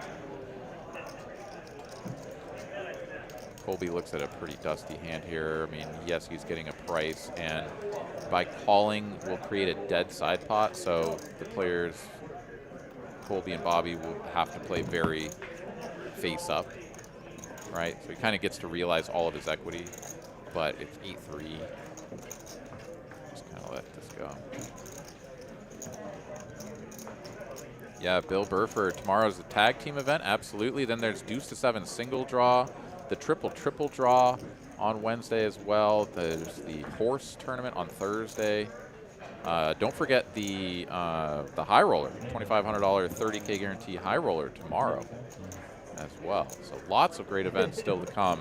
You can check it out, texascardhouse.com, navigate to the Trailblazer Poker Tour page, or go on to PokerAtlas and check it out there. Texas Card House Dallas or TCH Las Colinas, both spots on PokerAtlas will have all that information. Colby here does elect to make the call. Yeah, triple up. Do you like this call here for that extra 600K? I don't. You do get to realize your equity pretty well, but 8-3 just is not going to, it's just not going to make a very good hand often enough, I think, to justify. I can't believe it. Ace The two high big ones is that you going to like. get that job done, Aaron. Bobby is going to eliminate Pinto Sophie. That was an easy one too. Fuck. He and his lady behind him and his dog are going to go home quite a bit richer, though. Yeah, absolutely right. A pretty incredible result there. 6th place for Pinto, $19,300 when he was on fumes with 8 remaining. Absolute fumes, Aaron. What a run there for Pinto. Great job just making the final table, but what a ladder up from that 8,400 down there at 9th place all the way up to 19,300. Great job. Yeah, incredible showing there from Pinto. Hats off. Enjoy that payday as we now resume play 5-handed. Once again, Quad J over 30 million. Lion's share of the chips. Bobby did eliminate the player and collect the extra blinds from the big blind there, right? So Bobby has established himself as the second position with 10 million.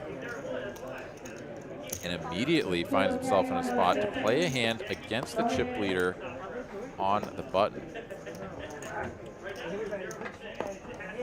Wow, Ryan even looks at a pretty reasonable hand here, starting the hand with 9 bigs, roughly.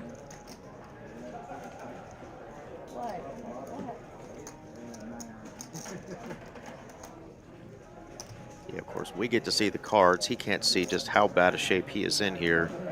Spades and the 10 are live, but worst case scenario for him with his short stack, but he is going to come along. Makes a lot of sense, right? He's the short stack now, needs to make something happen, getting a good price given the money that's already in there. Hits and a 10. Wow, what an incredible board here, flopping top pair. And yeah, kind of the perfect spot to just peel this flop off and now stuff it in there and hope for the best. And we obviously know what's going to happen behind him there with the king, queen of hearts. These flops. Yeah. They make for good video. Folding the ace-jack face up. Here we go. So one of the jacks is dead for the straight. And we can see the jack of hearts also apparently not in there. I don't remember seeing that one get folded. But yeah, plenty of outs. Quad J actually a statistical favorite here. Insane. To win this, even with an unpaired holding. And the king block. See if Ryan can hold or if Quad J will eliminate another player. Oh, well, there it is. First right on pitch. the turn. Serve him up a fastball right down the middle. You gonna go down to the lodge after this? No. Wow. Great game there, Ryan. Way to hold on. And obviously, you know, he had to dodge a lot of spots to guarantee the ladder up that he got, have those shorter stacks get eliminated. So great job there for Ryan. And he is going to finish in 5th place, Aaron. Yeah, 24,800. Pretty tough there for Ryan coming in 3rd in chips, going out in 5th. You would have certainly loved to make it a little bit deeper, but given the dynamic of having the chip leader to your left who is just running unbelievably hot and playing well, 5th place there, dodging those eliminations and laddering up, it's got to feel good. So really well played by Ryan, just kind of working with the situation that he had. 5th place finish, and still had the pocketbook. Next man out is going to be good for 31,000.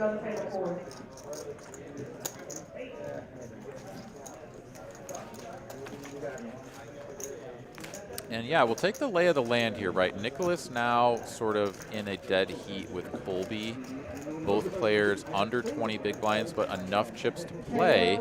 However, we're now 4-handed, so those blinds are going to continue to chew away at the stack. Bobby there now a little under 10 million as well. So sitting in a pretty comfortable position above those two opponents. But this is the kind of spot where Bobby should just end up folding a whole hell of a lot, and Quad J raise pretty much open every hand.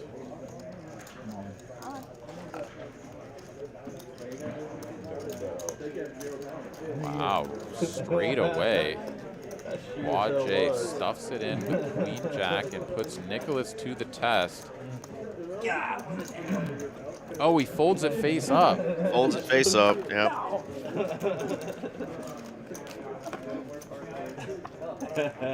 It's definitely tough to commit your whole stack in your tournament life with ace-4, but I mean, there's only 8 cards dealt, so you're gonna have to make a stand at some point. And he was one of the short stacks, so yeah. Can't let the big stack abuse you all night long until you get down to just a few bigs, and then put it in with whatever you see. Anyways, we'll see how this dynamic, how it progresses. 850. All right, four-handed play here. Strength of some of these hands is going to increase. Ace-10 for Bobby in the big blind.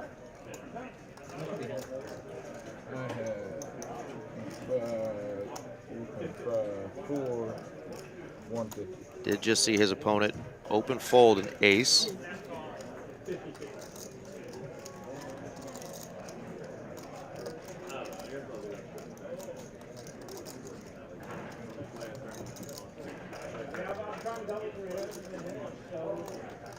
Yeah, it's just such a tricky spot there. DFS Pratt says they need to open up their ranges more. I don't know. It's just so weird, right? Like Nicholas and Colby are now like the short stacks, but they have more than 10 bigs. So, in fact, more than 15 bigs, right? So you still can wait around. Like, you don't just have to launch it in there at any given moment, but you do have to recognize that the big stack is incentivized to just abuse, right? Like, Bobby doesn't get to play because he's just waiting for one of you guys to bust. So, like, it's kind of your time to shine. Like, if you double up through the chip leader and are now up there with Bobby, like, now both of you guys just get to sit around and wait out the short stack. Like, that's the situation that you're looking for. You kind of want that. God, final table play is just so fascinating. Like, how quickly it can whipsaw from, like, you're handcuffed, you're folding every hand, to now it's like, all right, like, you want to get your chips in against the big stack. Like, what? How is this happening? But Absolutely. Understanding the thought process, too. I mean, earlier we saw him jam with the 10-9 suited, and now he's got ace-10. He's in the tank, you know. Huge payouts coming, and chip stacks much closer together. A lot of things to think about. yeah, so Bobby here presumably thinking, like, all right, I should just be jamming here, but if Nicholas snaps me off and I lose, like, we trade chip stacks, and now I'm the guy who's, like, fighting with Colby to not be the next one out. But Bobby doesn't get to play when the big stack is in. Now that the big stack is folded, like, it's your time to shine. Ace-10, four-handed, I think it just has to go in there. He's really thinking it over, though. Yeah, he really taking his time on this one. He is going to go all in. There we go. That's going to lead to more suspicion. The tank jam.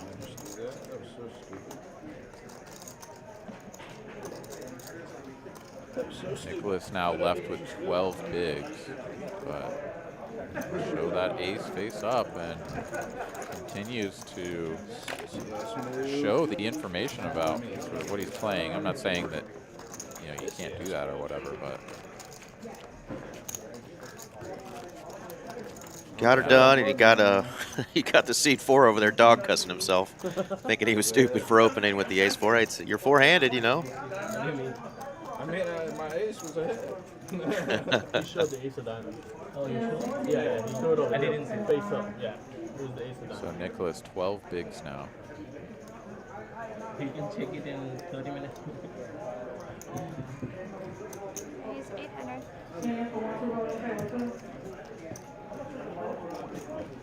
800? 8.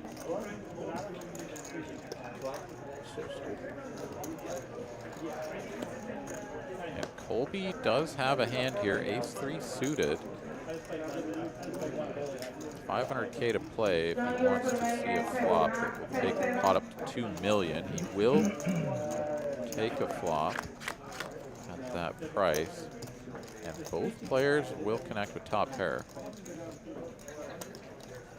Should see Colby just sort of slowly continuing along in this hand, handcuffed to his fate, whereas Quad J presumably will just keep his foot on the gas. You know, stack to pot ratio is now under 1. All in, Yeah. instantly, big stack.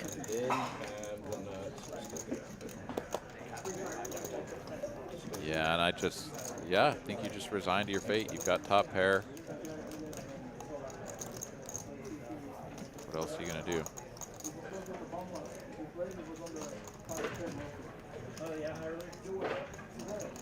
We'll be down to just over 11 big blinds. If he folds this, but yeah, it's a tough spot. You smash your ace, your opponent doesn't shut down, hand doesn't improve, and now you got kicker issues.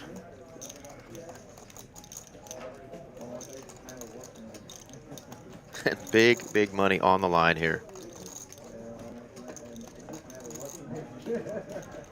I mean, Quad J's like, all right, if you have to think about this, then probably just have the cards or have the best hand and want you to call with your like king queen or something.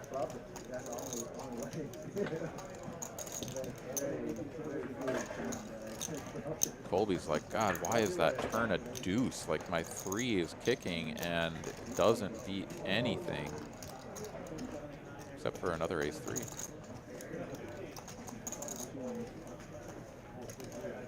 Yeah, this isn't a nit tank. I mean, there's a lot of money on the line here, and Quad J has been showing up with the goods just like all night. Like, it feels like you're just getting set up to lose here with your 3 kicker, but I just don't think you can fold. Yeah, Obviously, Colby's had this guy on his left the entire night too, so had a lot of tough decisions and things to work through this entire tournament with a. You know, you see those kind of middling hands all night long, and you know if you try to play them, you're a good chance you might just get blown off of it.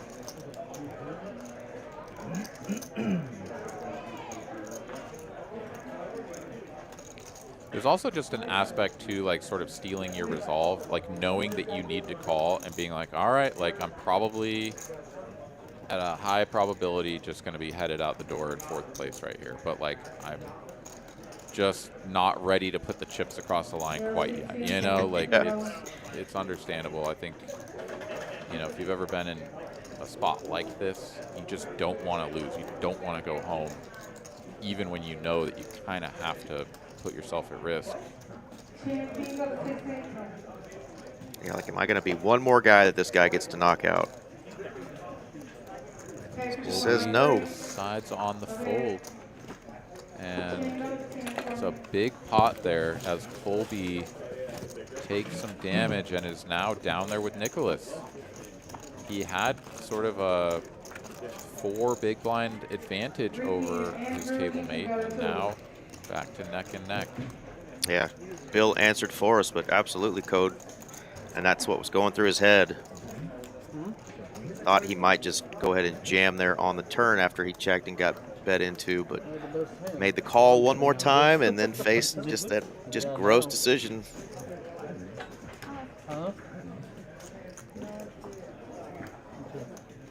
Nicholas sees an ace. He's all in for his 12 bigs.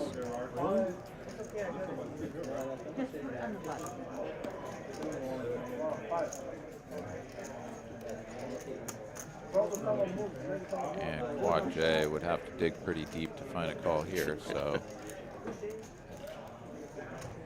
like Nicholas will survive. That'll chip him up to 4.4 million, and he'll have his blinds paid for. Just trying to make me sweat for a second. Which puts Colby solidly at the bottom of the pecking order. Yeah, absolutely. And Frank, there were a lot of hands that beat him besides ace-king. Ace-3 just was a really tough spot to be in there, playing your 3 as the kicker.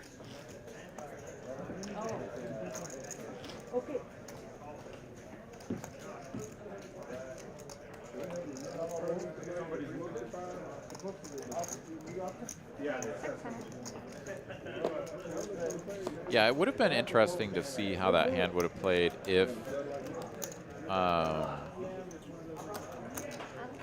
Quad J had just like opened with like Jack-7, flops absolute error, but is like, it's an ace-high board, this is good for me, and just like bets flop, jams turn with Jack-high, right? Like, you know, we see the cards, so we're like, oh, well, we see it's a chop, you should have called or whatever, but you have to think about a little bit beyond what we can see as to whether or not he should be calling or should be folding or whatever there. And I don't know. I mean, maybe maybe Quad J doesn't just, you know, hammer away bet flop jam turn with full-blown error at a high enough frequency. I don't know. I don't know. It's just really hard to fold top pair four-handed. Yeah, the hand prior there, we did see Bobby start to open up his game a little bit. Bumped it up a little bit with that Queen 7 suited, and Nicholas jammed with the Ace-8 and took that one down. So that does put Colby down there all by himself at 3.3 million. Yeah, 11 big blinds. Right now.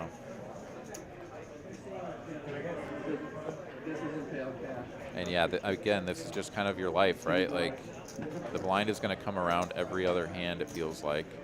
And the big stack has all the chips. It's you just sort of scraping around in the dirt with a couple of other guys trying not to be the next elimination, but you have to do something. You have to survive.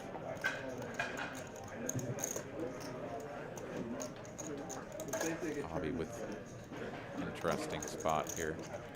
And as we've seen, he'll take his time in these sorts of spots, but seems to me like a slam dunk jam. I don't know. What do you think, Eric?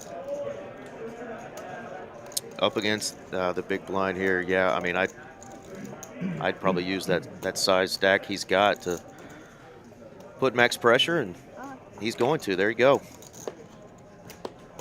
And yeah, Colby does wake up with just dust. Can't make the call. Yeah, Bobby is in kind of, you know, a decent spot here, given that, you know, his button is the big stacks big blind, and then, you know, he's kind of being to the big blinds, being to the big stacks immediate left is obviously like a good place to be, but at least he's across from him here. And we'll have situations where the big stack will fold and he'll get to play against the blinds. Or again, I guess against the big blind, anyways. All right, got the two big stacks in a tangle a little bit here.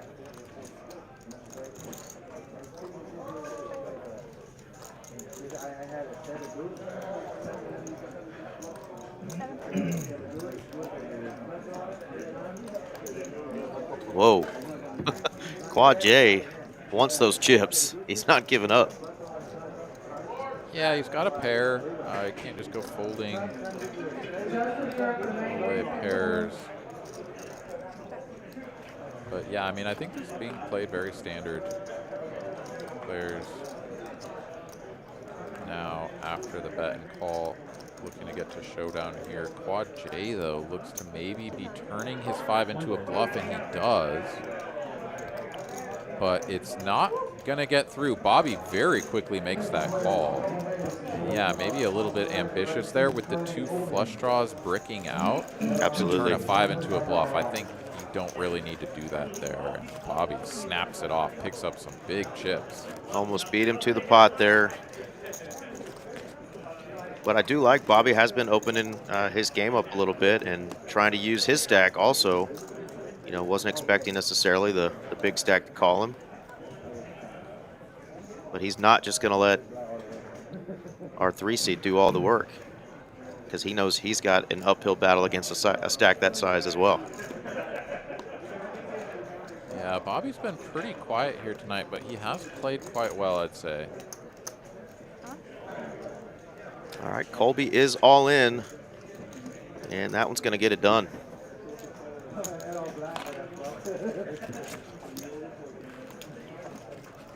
Reminder, this is what we are playing for here, guys. We got 5 gentlemen left at the table. One lovely dealer, Miss Brittany, but $31,800 for 4th. But they're all playing for that big money up top, $84,795. And off of a $365 buy-in if you fired one bullet. Talk about a return on your investment. Yeah, no kidding. Over 200 buy-ins for first place. Nearly 1,800 entries into this tournament. as Colby here, fresh off of the jam and win a moment ago. 11 bigs now, is the shortest stack and has an ace. Not gonna go for it.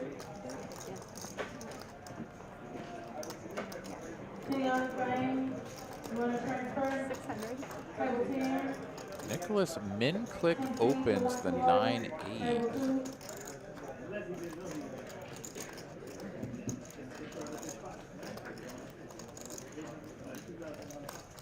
Pretty much never see this in solver land. You're either limping or raising a little bit bigger.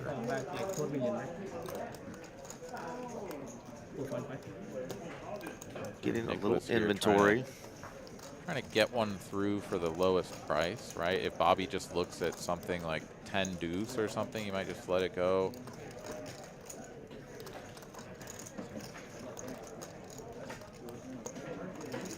Bobby, I think, has got a pretty good read on the situation of what's going on here so far, right? He's taken a little while to kind of get to where he needs to be, but I think he's understanding how his opponents are playing. I wouldn't be surprised to see him put all the chips in here, right? Like, Nicholas, is he the guy to...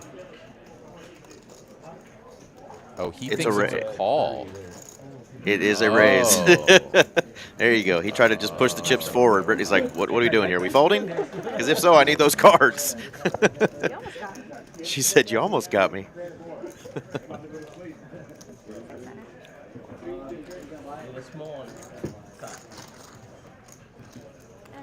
All right, Thanks, DFS. Brett. Thanks for tuning in, man. We'll see you next time.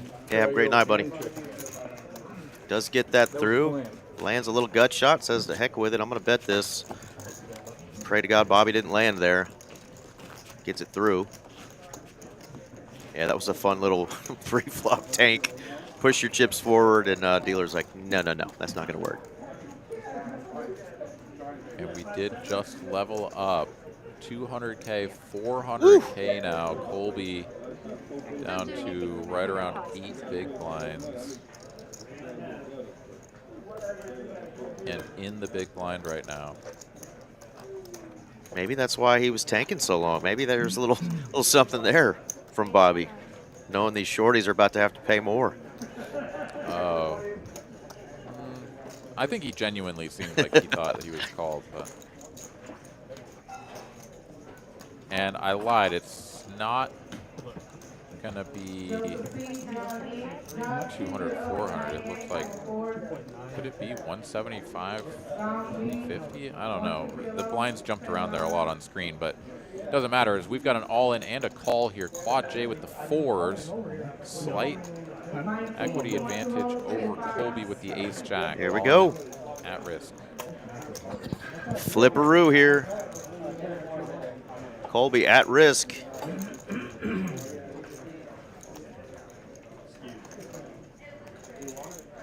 Can Quad J knock out another player? Some extra equity there for Colby, and even more equity. Wow. And it comes through. runner flush is how Colby doubles up there. Usually when you have too many outs, you feel like you're just going to brick, but he gets there. Much needed double up. You're so honest. Somebody's so honest. It's like open the ribbon and get the 2 numbers on. And okay, so the blinds are still at that same level, 150, 300, 300. I feel like they must have gone up. I think I'm seeing 350 out there. Yeah, I think it's 175, 350. I don't take any offense. I think it's funny. Yeah, so the in-between blind level, I think it does make a lot of sense to have that level at this stage of the tournament, because it's going to be here when we're at the final table, and you don't want to see gigantic increases of 33% on the blinds. It just kind of takes a little bit too much of the play out, so I do like it.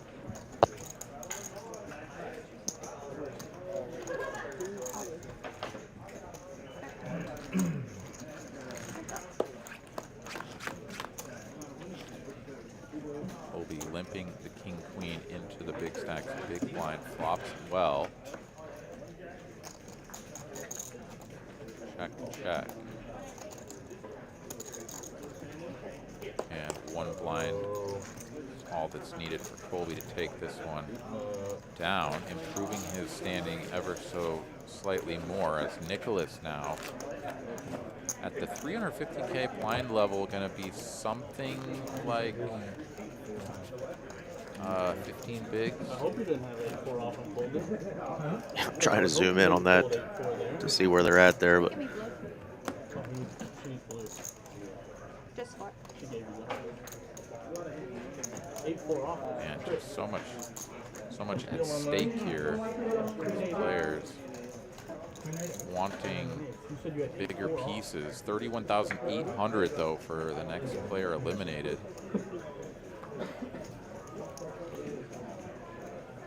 I didn't have it. I wouldn't All right, good evening, current players. Welcome to tonight's milestone event. I've done Donaldson.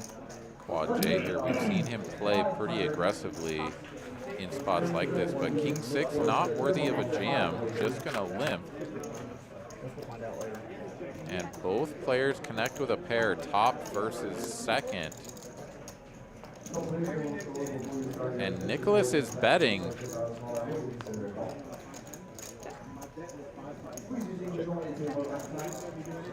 Check, check now, and a jack on the end.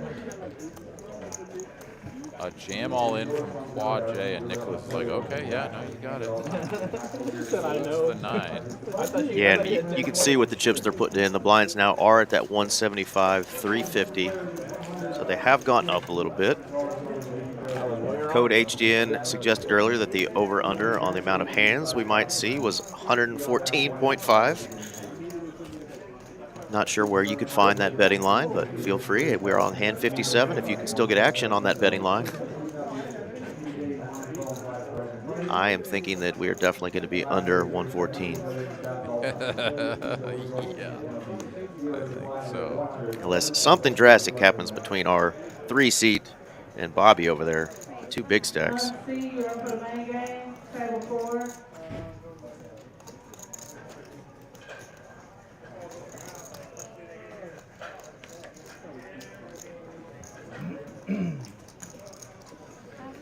Yeah, that is what it would come down to.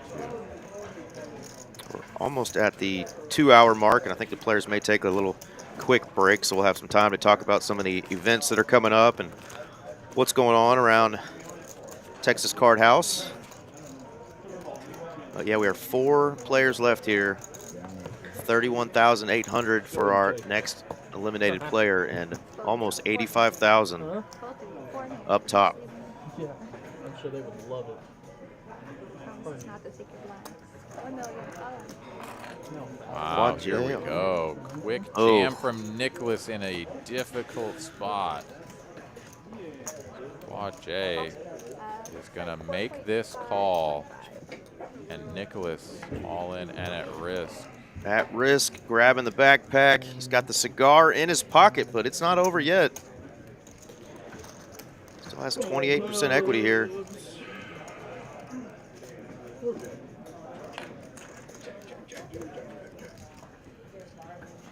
On his feet.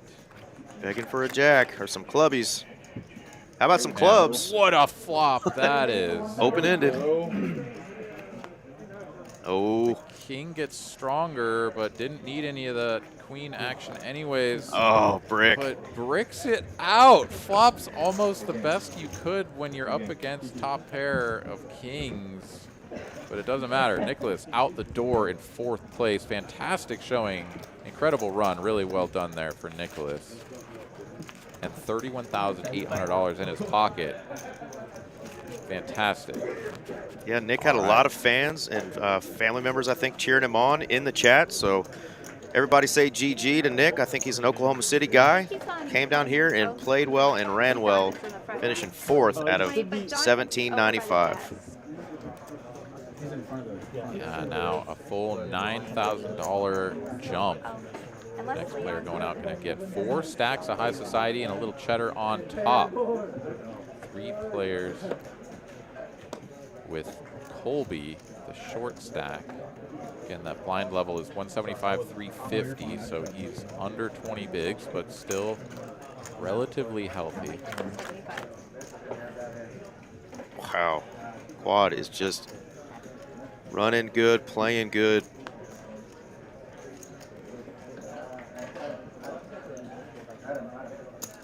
Colby picks up just enough here on the turn to put a bet out there.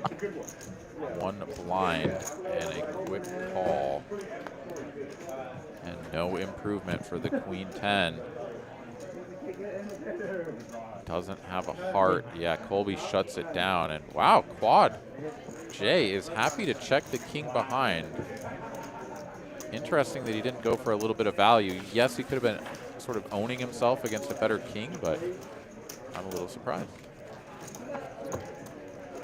Mr. Lego join us saying that he hopes Bobby's socks get wet and he can't take them off.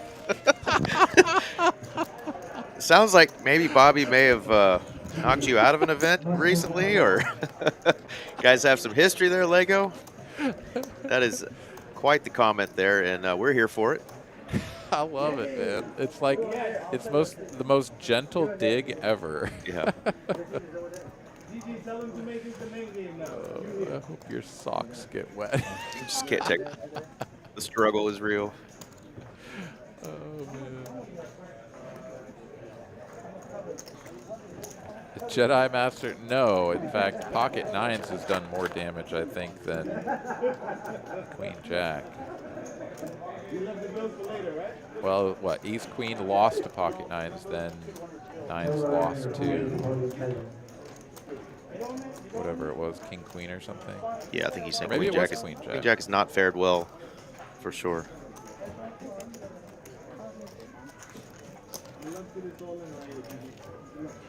All right, Kurt in the Philippines is headed down to Austin, Texas, for some poker next week. Nice. Well, run good. Hope you enjoy it here. It's a beautiful city.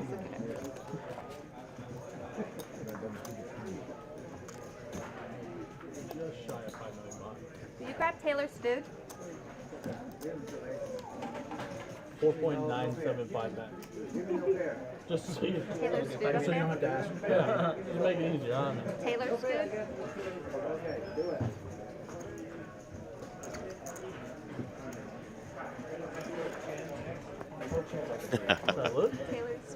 You're too kind, CK. Appreciate it. No, he throws it up.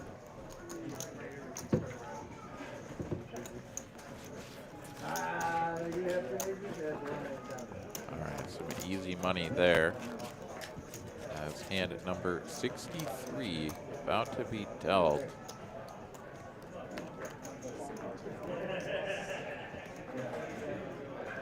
Colby in the hot seat here as the short stack. And 16 Bobby sort of, big blinds for Colby. yeah, Bobby sort of once again just kind of assumes this position of like, just kind of has to fold a lot as long as the chip leader has cards in front of him. Tomorrow night, Wildhawk, Aaron McAvoy and myself, Eric Van Loosen, we will be live again on a cash stream. It'll be a cash game tomorrow night, 6 p.m. Hit that subscribe button and you'll get a notification when we're going live.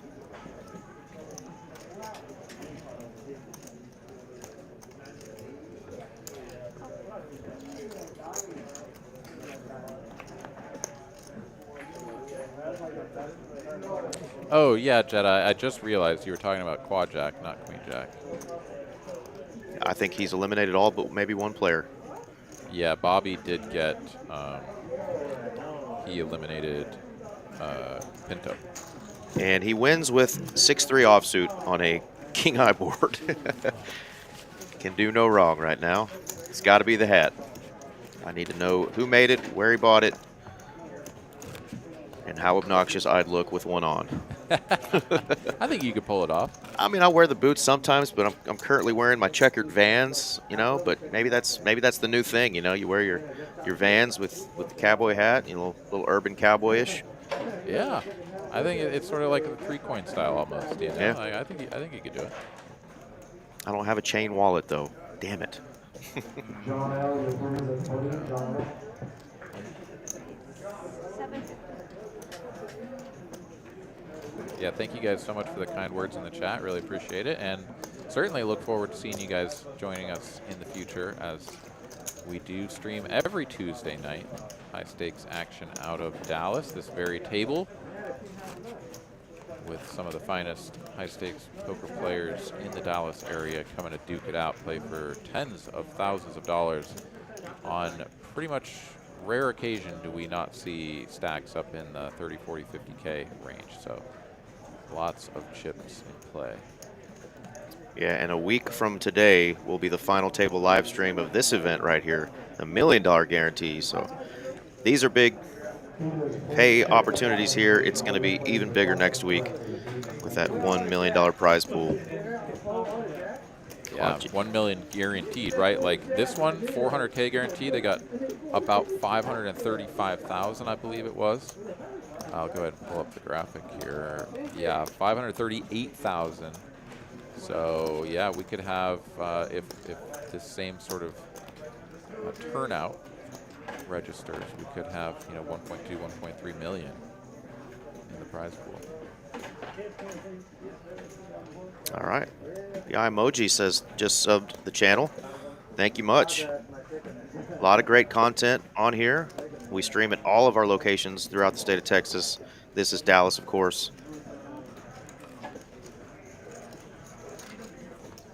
Feel free to check those out as well. Jams the queen jack into the quad J's.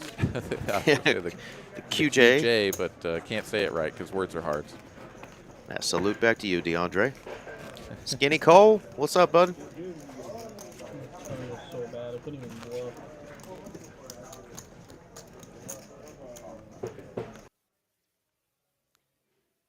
JG, it was queen jack first. Oh no. What just happened? What the fuck? I'm gonna. I don't know if y'all can still hear us, but it looks like maybe we crashed. Let us know in the chat. Can you still hear us? Are you guys still seeing video? Can you hear me? What just happened?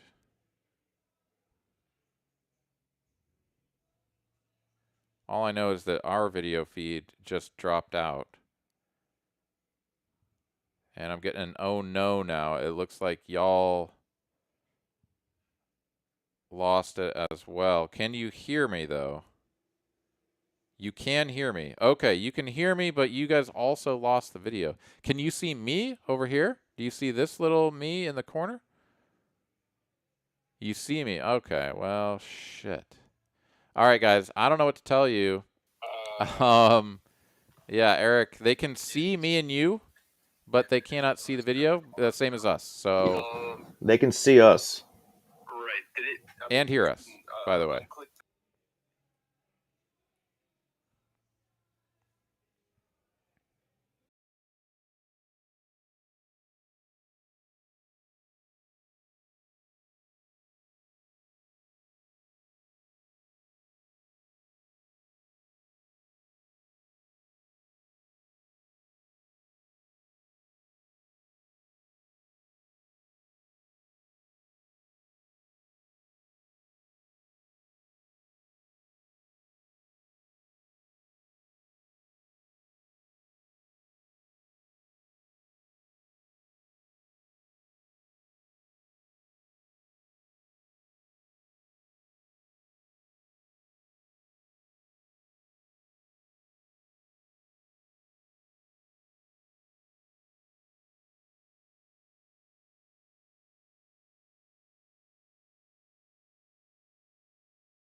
All right, Aaron, you still there, buddy? Still here, man. Still kicking. What do we All got? right, so production stopped the live stream, and what we're going to do is keep recording. Players are just now coming back from break, so nothing changed. We're still three-handed, so worst case scenario, we've got this recorded so we can watch the final three at some point. We're hoping that this will come back on shortly after 10 o'clock. So if you guys that have stuck with us, we're still 700 of y'all logged in. Thank y'all so much. Trust me, we've tried the reboot. There's some stream issues that don't allow us to actually get the recording streamed. So you've got audio right now, just no video. So looks like 10 after 10. You guys want to take a pizza break, have a beverage, do what you do, come back at 10 after 10. That's Cooper there. Restream has had an issue. That's the company that we use. So we're rebuilding that delay right now, and we're going to try to resume this at 10 after 10. Like I said, worst case scenario, we're going to have the final three fellas recorded, and then we will play that out at a later date, which we will tell you. But we're hoping we get this sucker back up at 10 after 10. So I know that's a long break. Some of you guys may have work in the morning, understand.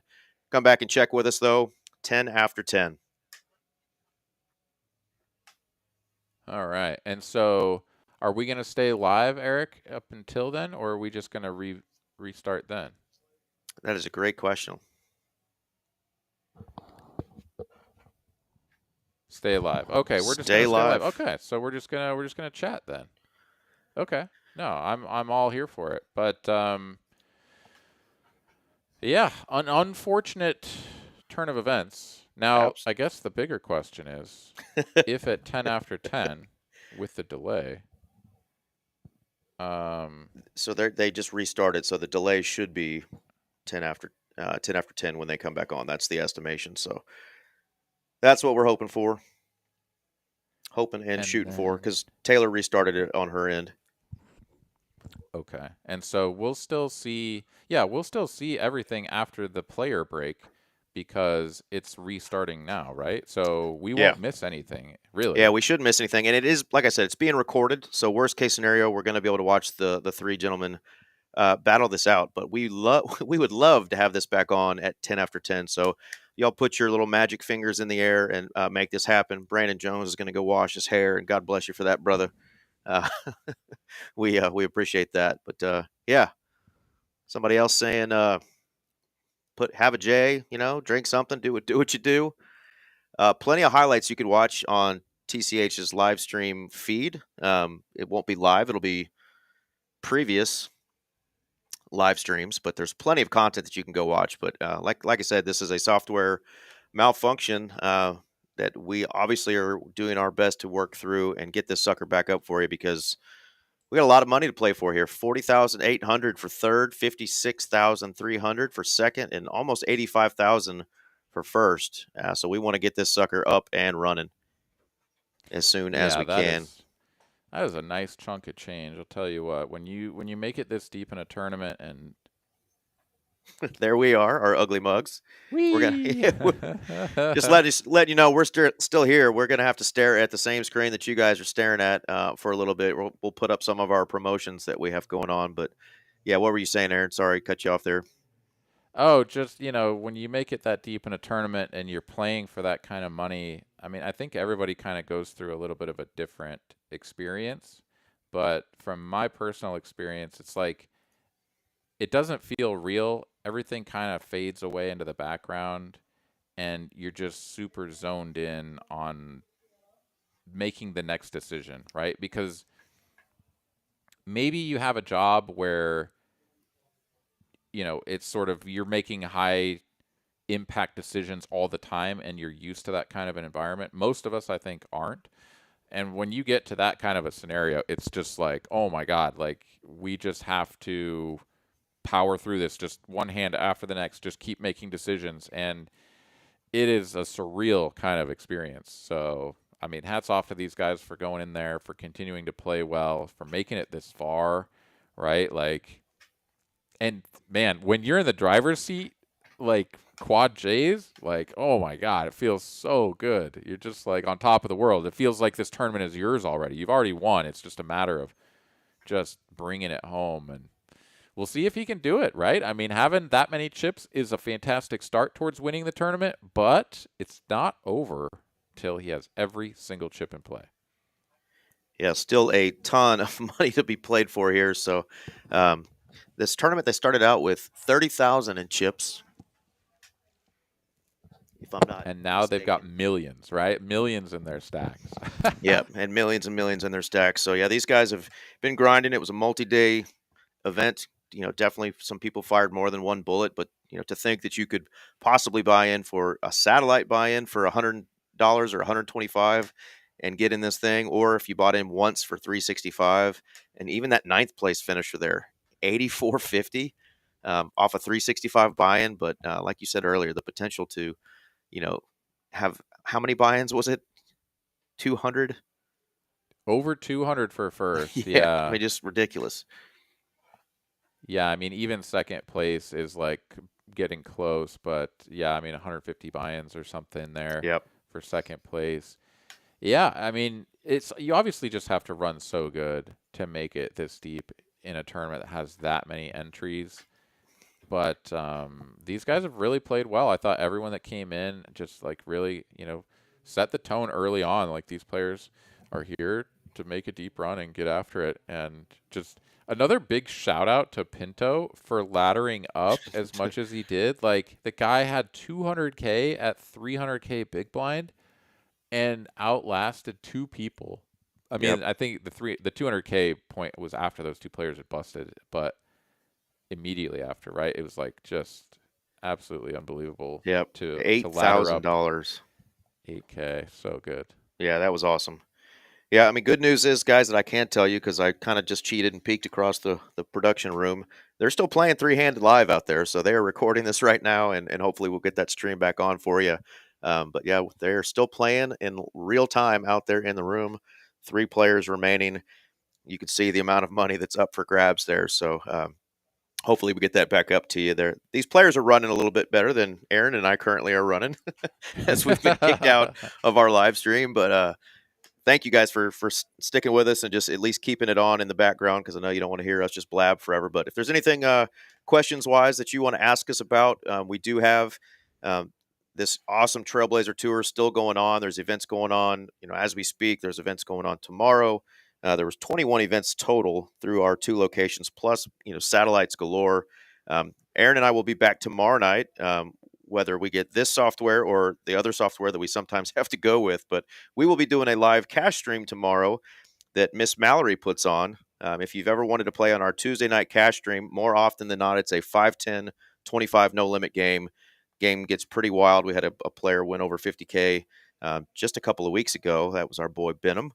But contact Miss Mallory if you want to play on a Tuesday night here in Dallas.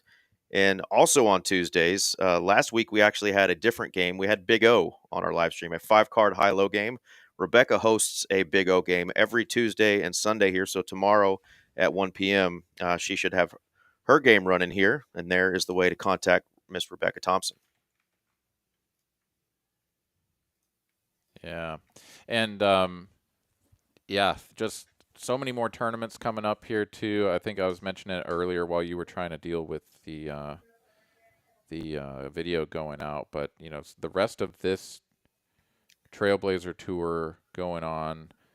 I mean, the main event, right? $800 buy-in, 1 mil guarantee, probably going to smash that. I mean, let's just say that it's going to be closer to 1.5 million than 1 million, most likely. So first place in that going to be $250,000, something Absolutely. like that. I mean, just massive prize pools with such an opportunity for life-changing money for some of us. And yeah, just the thrill of it too, right? I mean, it's just so cool to run deep in a big tournament like this. So come on down if you guys are in the Dallas area or want to come in from out of town. I mean, it'll be running, the day 2 will be on Sunday, so a week from yesterday, and then again, day 3 and the final table will be on Monday, a week from today. So plenty of opportunities to join us here on the stream, to be out there yourselves playing for it. There you go. Yeah, it's going to be awesome. And hopefully you guys are running good out there. If you're playing tonight, I know our rooms are full, both Las Colinas and TCH Dallas here. I'm sure, Aaron, down there in Austin, the room's kicking. Yeah, sure was. Yeah, they've got the late night tournament running, a bunch of cash games as well. So yeah, it's popping. Heck yeah. Well, again, folks, let us know if you have any questions, any comments. Obviously, this sucks. We don't have our video right now, but we're going to barrel through this. Aaron and I don't have any poker podcast plans coming out, but give us some topics, or let us know what's on your mind, poker related. Of course, got a Super Bowl coming up next week. You guys might be playing poker, watching the Super Bowl at the same time. Let us know if you are actually cheering for anybody, or like us, if you're gagging at the thought of Chiefs Eagles 2.0. But best two Wait teams. a minute, hold on. Best two teams got there. So Eric, you're gagging at this thought, huh? Wait, what was your preferred outcome? Commanders and Bills? I thought we all deserved the Bills and the Lions, and the Lions choked that one early. That was out the window. So I was Team Bills. I was Team Buffalo. Somebody to win the Super Bowl that's never won it before. And we saw how that went. Damn it all to hell. Here we are with the Chiefs possibly getting a three-peat, or my hated Philadelphia filthy Eagles. And our boss, Mr. David, who's a big fan of the Eagles. Saquon Barkley did win me a fantasy football championship this year, but I just can't have those fans holding up that damn trophy again. I don't know. What are your thoughts, folks? Yeah, I mean, it's a spicy one. Well, let's come back to the football talk, because we got a poker question in the chat. Thank you so much for that. ADHD Poker says, what are your thoughts on adding time chips at the next big final table? Eric, you want to take that one, or I'm happy to answer as well? Hit me. So I like the idea of having a shot clock. I think that there's some issues with it as far as like how it actually ends up impacting the game. I'll give you a little bit of an anecdote from what happened out in Vegas at the Wynn for the WPT Prime event, where starting on day 2 you get your time chips, or even I think before the end of day 1 they come into play, like towards the very end, that's right, very near the bubble, the time chips come into play. That's interesting. Into the bubble, yeah. So if you do it with a lot of players still left, then you end up having a situation where not every dealer at every table is going to implement the clock in the same way. And so some tables are going to get more time versus others where the dealer's being very like attentive and making sure that they hit refresh on the timer like every time, whereas other people are kind of lackadaisical about it. So I've definitely seen inconsistency in how the dealers approach the shot clock.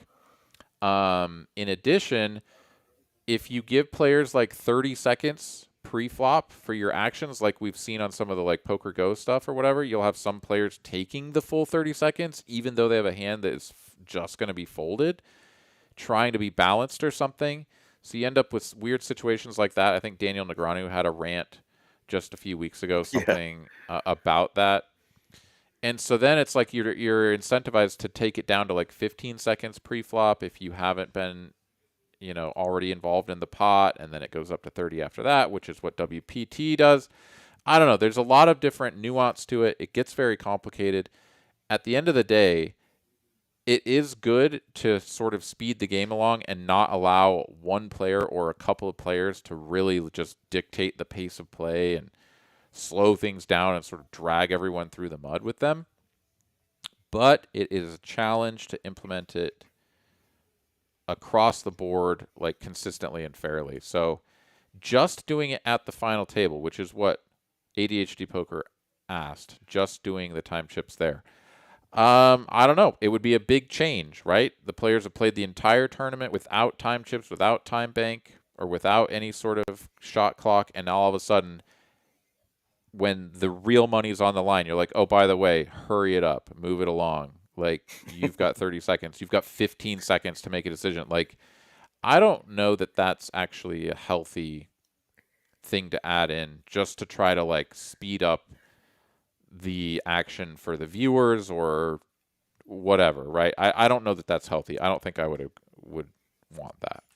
Well, NRG Fantasy Focus says, well, I think you should, if you tank fold pre-flop, you just get penalized. I mean, I don't know, you get a couple hands that you have to miss or they take something from you. But, I mean, yeah, tank folding pre-flop, you get that a lot when it gets to those bubble areas in these multi-table, huge tournaments, that's definitely something that comes up, the pay implications and people trying to make it into day twos or into the money, that those clocks get stretched out a little bit longer. And, some people are more quick to call clock on a player and, some people are more apt to let it go. And that's the issue that you run into.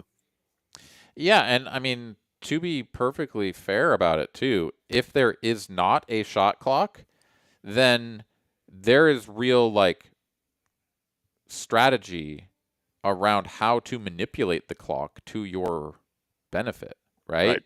So like if you know that there's no shot clock and you're in the tournament and you have a stack that benefits from dragging things out and letting someone else bust before you, and you aren't taking advantage of that, then you're kind of not playing the game as the rules dictate, like that you should be doing, right? So you see a lot of people tanking near the bubble or a pay jump or whatever, and that irritates some people. But like they kind of should be doing that, right? It's not to say that they should be from a moral standpoint, but from a game theory standpoint, they should be. And so if everybody is operating in the same space, it's not really like a faux pas. They shouldn't really be like penalized or something.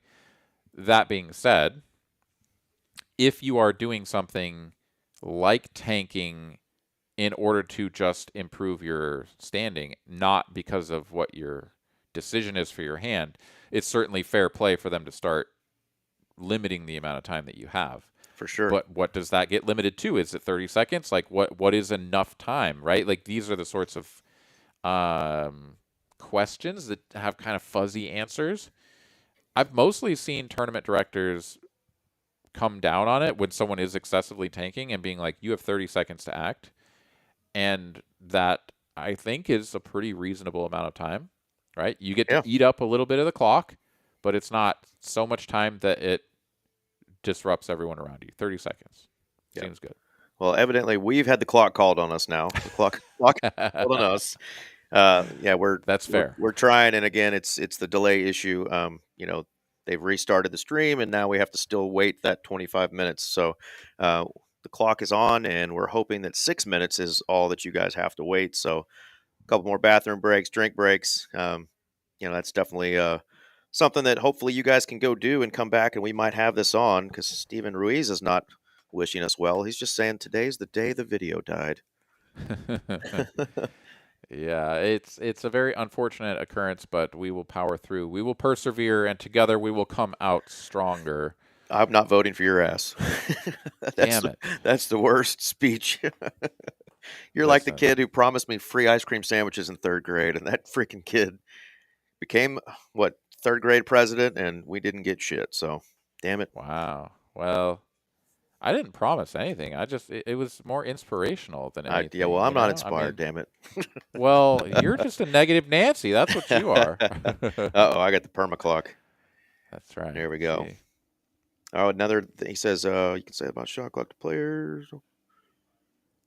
No, I mean, that's a good opinion to have. It shouldn't take you 60 seconds, to think about every single hand. I mean, there's just not that much to think about, I don't think, in your typical hand. But this is a little different stakes, different situations. So, we've had, like we said, we've had our seat 8, think things over quite a bit, but they were legitimate thoughts more often than not. And, that seems to be acceptable and not excessive in this case tonight. Yeah. No, I don't think anyone has gotten out of hand. Obviously, Bobby has taken a little bit more time on some of his decisions, but yeah, like you said, I mean, they were challenging spots, and I mean, I think he settled on the correct decision at the end of the tank. It just did take him a while to get there. Here's a hot topic, or a hot take on the topic rather. Shot clock on day 1 only. Once you get into the money, get rid of it. That's interesting. It just sort of speeds things along on day 1. None of this tanking and wasting people's time. It's like, get to the money, and then you can start to take your time and think things over. Interesting thought. Interesting indeed. Yeah, that would be sort of the exact opposite of how it's implemented right now, or absolutely would be the exact opposite of how it's implemented right now. And I wonder, though, I mean, I guess you can still call the clock. It would be just like the day ones, and it's just like the rest of any tournament right now, right? Like you get to day 2, you still call the clock on someone if you feel like they've had enough time. Yeah, That would that's be interesting. curious. A seat joining us again. One of the players that's been on our live stream and always in the chat from all around the world says we need to get Cash Game Carlos as a guest commentator. And that might be pretty fun, but man, if I slipped and dropped an F-bomb, I don't know what Carlos would slip and drop in his chat. But, you know, this is adult programming. We're here for it. We ain't Yeah, scared. I think he could definitely say some stuff to get canceled, though. I wouldn't put it past that man to really push really the let it all envelope hang out. or rip the envelope, we should say, wide open. I think that's right. Amen. Well, yeah, let us know if you guys got any other questions about what's going on. Sometimes your lady calls clock on you. Understand? All right. Well, we've got just about 3 minutes left. Let me run out real quick, and I'll be back in just a smidge. So I'll leave it to your capable hands there, Eric, for just a moment. All right, leaving it to me. Well, if you guys are bored, want to play some poker, you can still do that. If you're not in a room here in Texas, you can jump on Texas Card House's Hijack Poker. Scan that QR code with that referral code, get $20. There's free rolls every day. I think there's 2 of them every single day you can jump in on and, you know, win free money on a free roll tournament. So I've played in a couple of those. Pretty fun. A lot of low stakes games. There's some PLO games, some high-low games as well. I think they're 4-card instead of 5-card high-low, but something you guys can enjoy on your downtime, or if you're bored on your phone. We're always attached to our phone anyway. Why not play a little poker with Texas Card House's Hijack Poker? Give it a shot. And, of course, reminder that what we're supposed to be streaming for right now is our Trailblazer Poker Tour 400K guarantee multi-flight. It was a 365 buy-in. We do have our title event, though, which is going to, you know, top this thing off starting on the 28th. That's going to go through February 3rd. $800 buy-in. There's some satellites to get some tokens to get into that sucker. We've got a tag team event tomorrow. Oh, uh-oh. What we've all been waiting for, folks. Sweet baby Jesus. There is the top of Brittany's head. I've never been so excited to see the top of her head. Take that where you want it. We've got poker back in business. God bless. 3-handed poker coming right up, folks. Shoo! I don't know what you guys in production did, but you earned your money today. And let's see if we can get this sucker to last. We're on hand number 88 between Colby in the 1 seat, Bobby over there in the 8, Quad J with that monstrous chip lead in our 3 seat. Here we go. Let's go. We are back in business. We live!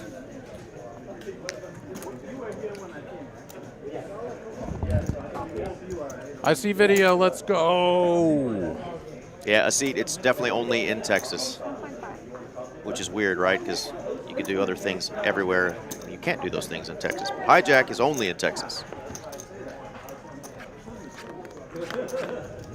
Well, I'm very excited to come back in and see cards in the air on my screen, and Quad J makes a pair of jacks.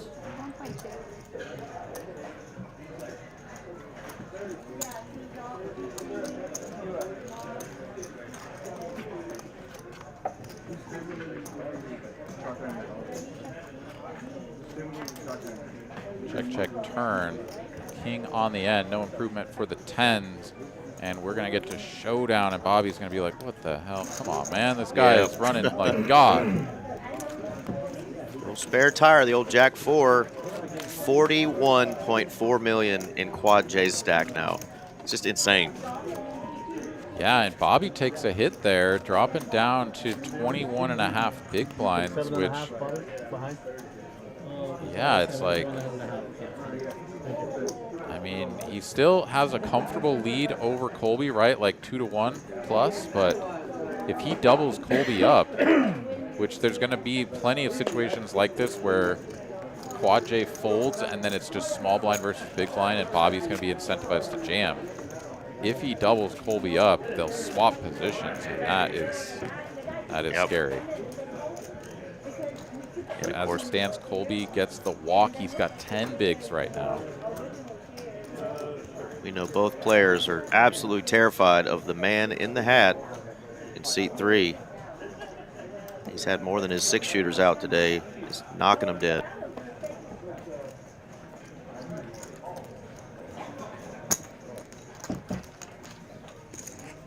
Bobby gets that one through. Ace deuce. And yeah, three-handed with the pace that these players are playing at.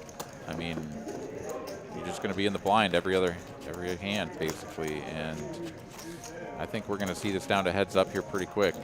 Yep, 200, 400, 400. Hand 94. Getting a little closer to that 114 that was mentioned earlier. See if we can't make it to 114 hands. Yeah, let us know in the chat. What do you guys think? Is Colby going to get a double up? Or is he going to be our next elimination? If he keeps seeing those 6 deuce offsuits, he's going to have some trouble. And of course, these blinds, like you said, they're going to hit you fast. 3.15 behind. Quad J still up over 100 big blinds. What a run. Feels inevitable. I mean, he's got Bobby outstacked like 5-1.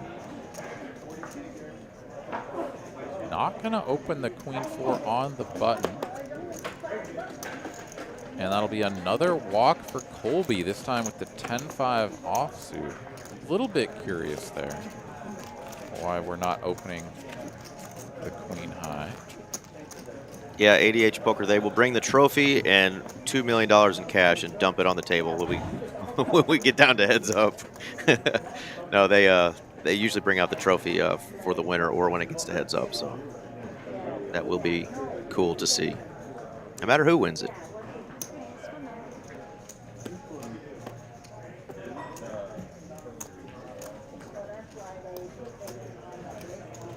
So glad to have y'all back, though, so we don't have to just blab about nothing. We got a poker game going and big money at stake here. Quad J defends the blind with the 5-3 suited flops. The gut shot on the bottom end.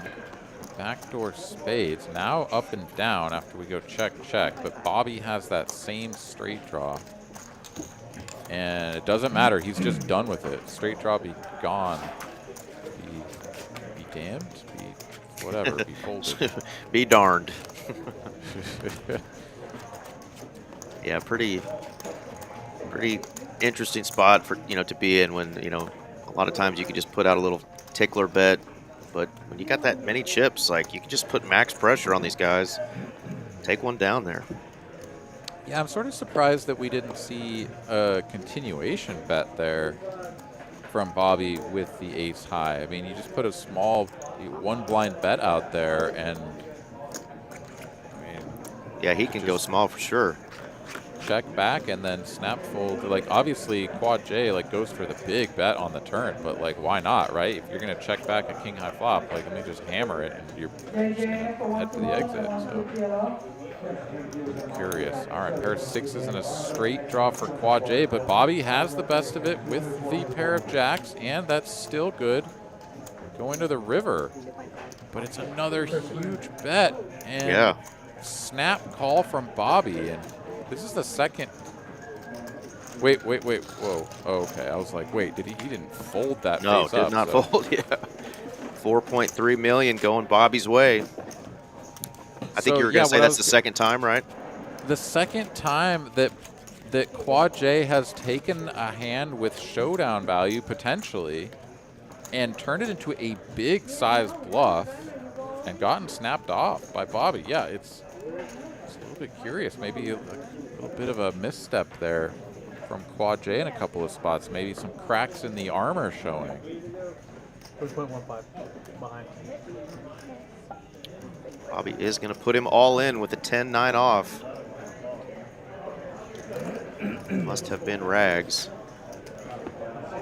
It's a 5-4 offsuit there for our 1 seat, and he's going to fold. Jedi doing some math for us, says Quad J can double up both these players twice and still have twice as many chips as both of them together. Yeah, that's not true. No, definitely not true now that Bobby's got 12 million, but math is hard and words are harder. Cards are, yes. All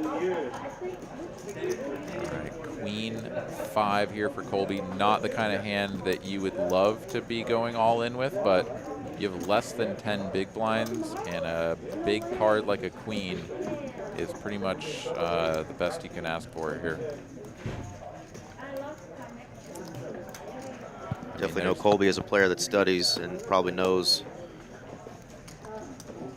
three-handed, queen, money already out there.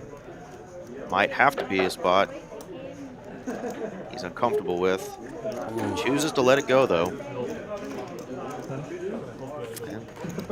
Would have been up against the 8-6 of spades, so you just never know. Queen high, often three-handed, can be good there. So short. Yeah, I don't love that fold. 800,000. I mean, you're going to be in the blind so frequently, right? Like, it's just going to keep happening. It's not like you have forever to look at it. And what happens when next hand you're in the big blind and you look at Queen 5 again? Now you're all in for fewer chips. You don't have the fold equity, and you know, now you might actually have to do battle with that 8-6. Yeah, now he's got 10 high, and of course 10-9 looks better sitting side by side, but it's still 10 high versus queen high. But there you go. Timing is everything. Poker mirrors life very often, and got that one through. So he's back up to 3.8.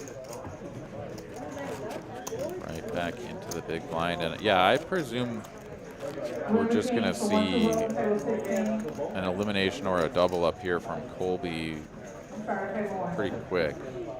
Bobby certainly could find himself on the, you know, in a cooler type situation, big hands crashing into each other, but he really should just be staying out of these pots. Yeah, there's an ace right into the muck. Here's that spot. If you could only see the cards, poker would be easy.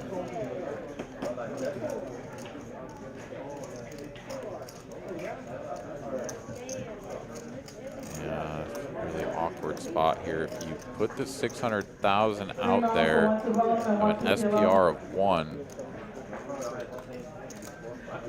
if you make any sort of pair or draw, you pretty much just have to jam it in.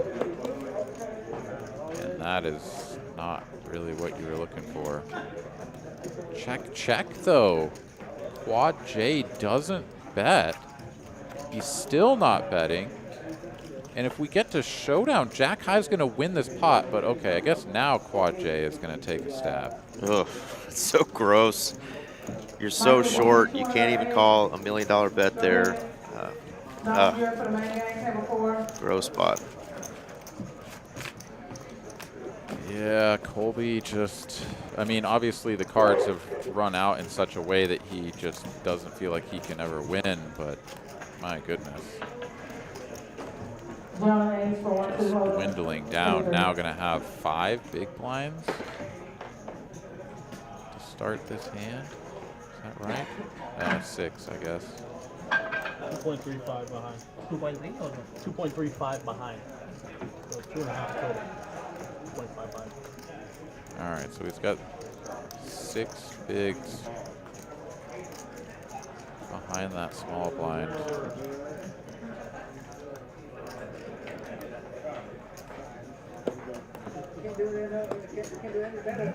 Suited 10-6 doesn't feel great, but he's gonna try to limp here. Wow. And Quad J will let him, so we're gonna take a flop, and there's an 8. check. No 6, which is good for Colby, and we're still checking down. And an 8 is good. Colby dwindles ever more, and will now have 5 big blinds on the button. Things getting very dire for Colby. All right, he's gonna need a double up on hand number 100. And yeah, Code, we have a chance now for sure to get to that 114 over under number that we set earlier.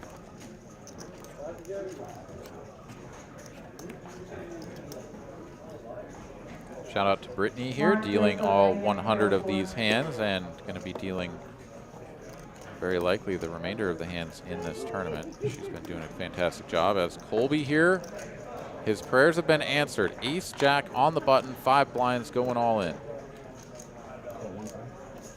Colby at risk here for his tournament life with the Ace Jack offsuit. Got the knockout king, quad J, to his left.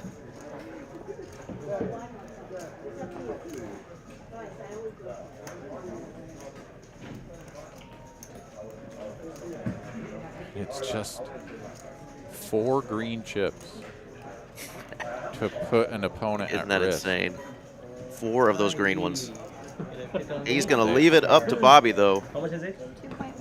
2.1. And Bobby's got the real hand to knock someone out with. He's got a pair. He's going to squeeze this one out and be like, oh, yeah, I'll call. He said, okay. Here we go, folks. Colby at risk. Bobby makes the call with the pocket 5s. Almost just flattered with 8, 9. He would flat this bitch. Yeah. All right. Colby needs to find a jack, Oh, and wow. there it is. And he's got And the clubs closed. blocked. Yeah. Some equity here. Nasty offsuit 4 could have come in to send him to the rail, That is but not it. Sorry, guys. All right. I think Colby said, sorry, guys. Sorry I doubled up. I'm not going anywhere, boys. Heads up, battle up, huh? Yeah, I don't think he needs to be apologizing at all, but Bobby's certainly the one who's going to feel the most pain there. Yeah, got work cut out for him still. Bobby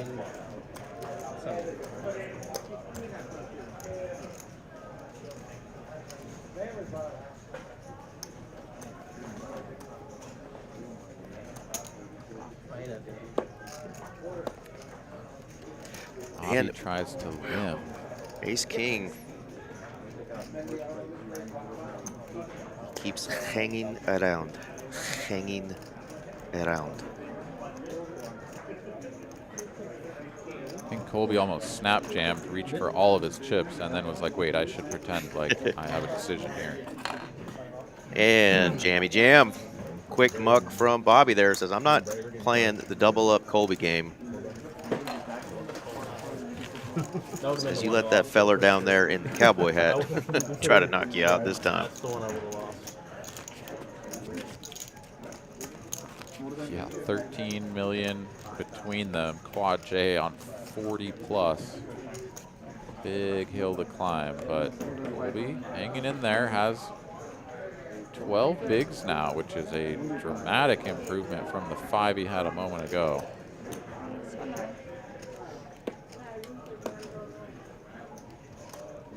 And it's a little heater now for Colby. He waited it out, got rid of all those dusty cards, didn't jam the queen 5, and now is rewarded with 3 big hands. What a spot.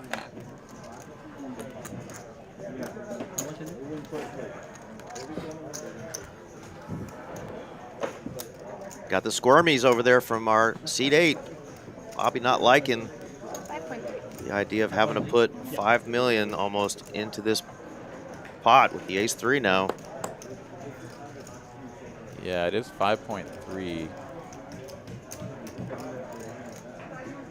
So 4.3 to call. We're talking 11 big blinds. And while Bobby will on occasion be ahead of a king, queen, king, jack, queen, jack suited type holding, it's quite rare, I think.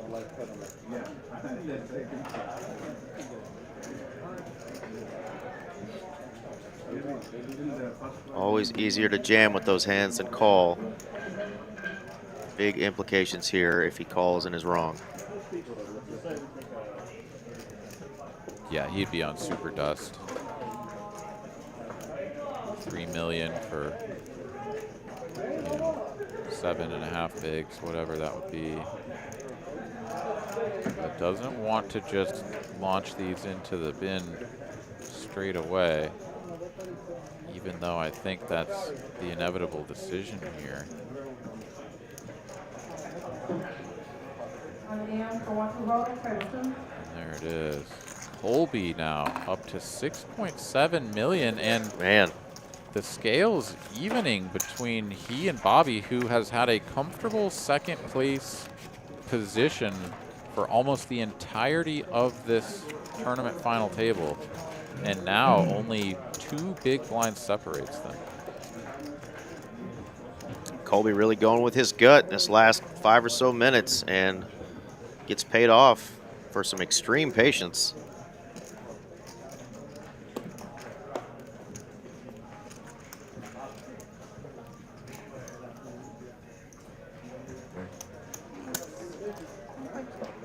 What do you have, Bobby? The raise with the 4 deuce of clubs is going to take it down. And if you guys are just retuning in and joining us again, thank you guys for dealing with that little hiccup we had there for a minute with the software. We're back up and live, 3-handed. This is what they're playing for.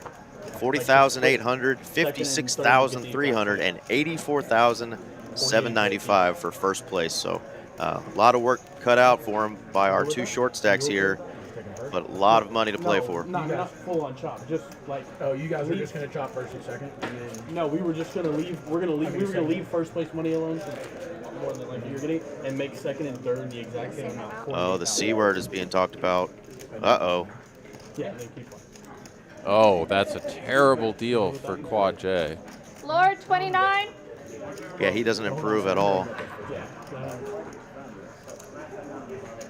Yeah, he needs to lock himself up. Well, I mean, you can do whatever you want. They're giving but I him, wouldn't. yeah, they're giving him first place money, is what they're offering. They're going to give him first place money, and second and third will be equal.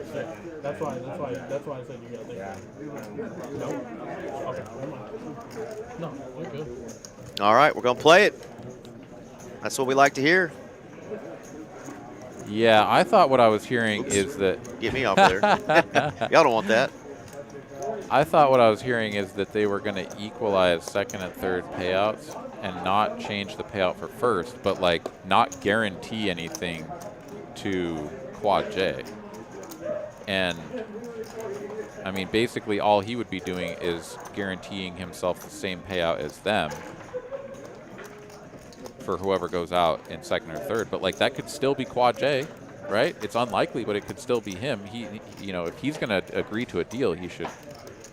Yeah, I thought they were just going to give him first place money, the trophy, no extra money, and they were just going to chop it. But, I mean, it seems giving up too much at this point. Yeah, these guys have over 10 big blinds. I don't think. I mean, 15 bigs there for Colby. Like, I don't know. You give me like 8 bigs and the other short stack has 8 bigs, you know, I might think about something in that ballpark of giving the guy with all the chips most of the money, but even then, I don't know. I mean, you just always want to play for first, right? Yep. Give yourself a chance. Like if you can get to heads up, then like anything is possible. Bobby's turn to peel a big ace on the button. Starting the hand with 16 big blinds, and he's just going to jam it, I think. Ooh. Doesn't really have many other options. And wow, That's going to get you to scratch your head. That's for sure. 16 big blind jam, and yeah, ace-9 suited, right? We were talking about the ace-3. It just doesn't really beat very much besides like the few combos of king-queen, king-jack, maybe queen-jack suited, right? Maybe your opponent will be going in with jack-10 suited back there in that other spot. But here, Colby's ahead of a bunch of stuff. still finds What is the problem of second and third, like chopping? In case disaster happens and If he gets disaster second. happens and I get second, then I just cost myself 8 grand. Yeah. Yeah, Quad J, he's on top of this. Yeah, really He's like, smart man. I'm guaranteeing myself first place or more. You know, Well, you're not given you have the 5, option. you have what? I mean, if you guys go in all together, that's 13. You got what? I've got 40. I mean, I lose a couple of big hands and I'm dead. Yeah, well, I mean, if that, okay, well, I was gonna say, from my standpoint, if that was to happen, like if it was me, I don't know about Bobby, but Yeah. I would chop. I would then try to chop. Try to make second and third. Yeah, I would try to chop first and second. Yeah, but you don't want to give away You still have benefits to your opponents without getting something in return. Yeah, they only talked about it for a split second about offering him first place money. Once that's off the table, that's a no-brainer. Like, he's like, nope.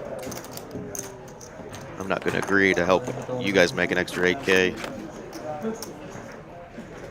A limp and a call here with the 6-5 up against Bobby with ace-king.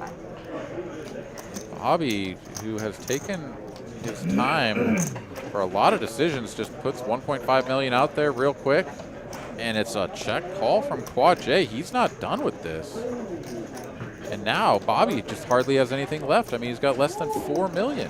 1.5. And he's going to try to string Quad J along for an extra 1.5. Look at this play.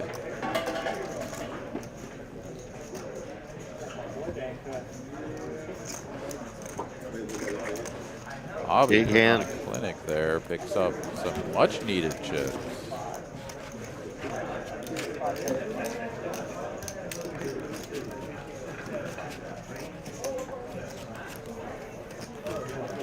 Hand number 107. Well, if you bet the over, you're looking good here. 114.5. For a while there, we didn't believe that it could possibly get up there, but yeah, it's evening out. We were down to like 3 or 4-handed when it was like 58 hands, and we were just like, oh yeah, no way. Oh my God, this is happening. Quad J opens the button to 3x with a monstrous hand, and Colby's gonna jam and get snap called. Quad J here needs some help. Big To hand. eliminate a player. If not, Colby is going to chip up to nearly 40 big blinds. And you see the 8 seat standing up. He can't take it anymore either. He definitely wants to see Colby eliminated here. Colby is in the lead though. As soon as you had a hesitation, I mean, One more minute. I'm not trying to No, you're good. pressure you while you're doing something. Yeah. I don't know the chop. I just Fine, say wait, that I think before, but Yeah, no, it's fine. All right, here we go. Colby at risk, but a 2-to-1 favorite to double up here and take a commanding second place position in this tournament. In fact, I think he'd be, yeah, like double what Bobby, no, not quite double. Bobby had just chipped up to 10 million. All right, ace for both players. I need a queen and a queen only. Does not materialize, and with that, a massive double up for Colby. And just when you thought the man was down and out with 5 big blinds going all in from the button, he is now up to 40 big blinds. Was down to 2 million. Now has 15.6 million in chips. What a hand. And those hands, you know, just 3-handed, you don't see a lot of ace-king, ace-queens there. Money is getting in for sure. Ace-king holds.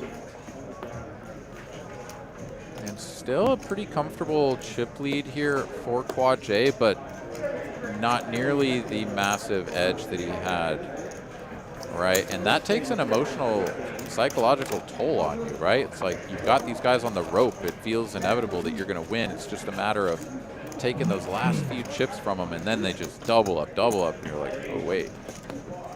This is harder than I thought. Yep. Just he wiped a little sweat from his brow there. I mean, this is stressful situations. Big money implications here. And you just need to maintain composure. So you still got that chip lead. Things have not gotten so far out of control. Now Bobby feeling the pressure. Getting close to 20 big blinds, but still pretty healthy.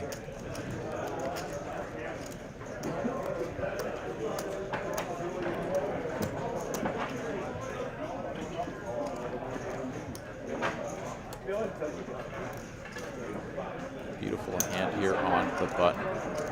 Seems like the standard open size now is 1 million. 2.5 bigs.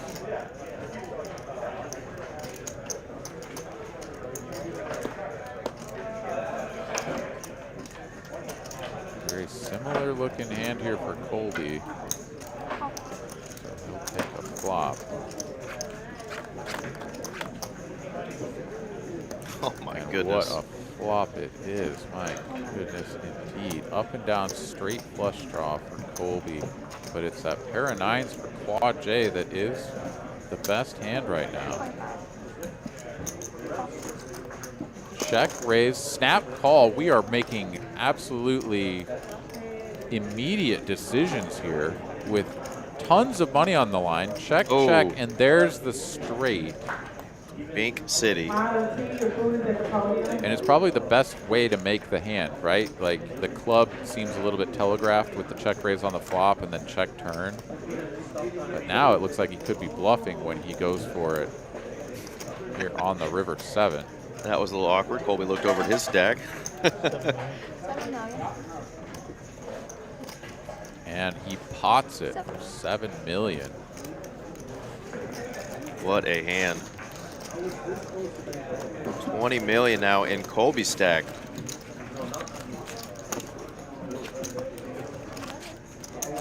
JG, the stream did crash, but thank you for coming back in. Appreciate you joining us again, and thank you again to everyone who stuck with us through the glitch out, as well as decided to come back and join us once we got back up and running.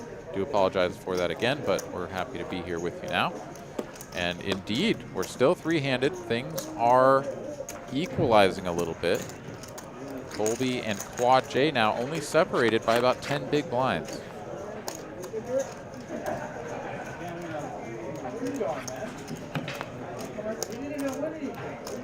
Up and down now for Quad J. Colby, who opted not to bet the ace high and wheel draw on the flop, does go for the delayed c-bet, and then it's going to be a river top pair for Quad J. Colby gives it up, and Quad J does not go for value. Rivering the top pair just shows it down. Interesting. Yes, sir. We are back, Collie. Kiwi back.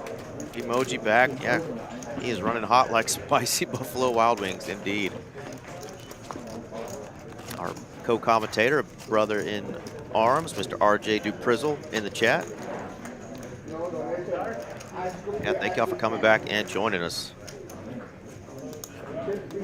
Table has turned a little bit. Just one shorty now.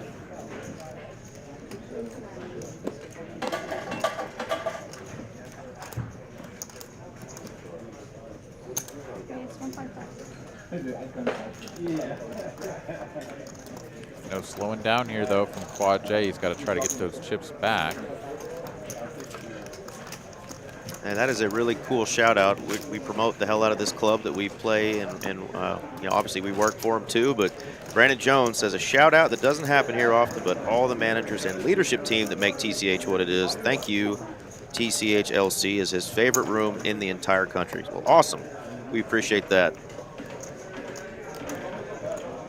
Yeah, I second that. Of course, everybody that puts this stream together above us and you know, put their heads together and got everything restarted and back up with just about as little delay as possible. Good job to those folks as well.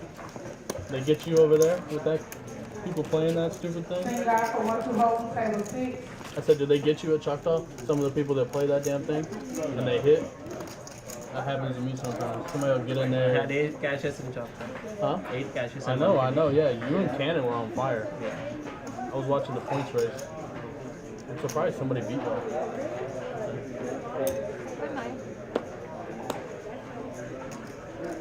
Started with 7. Started with 7. Colby just keeps waking up with hands here. He's gone on a rush.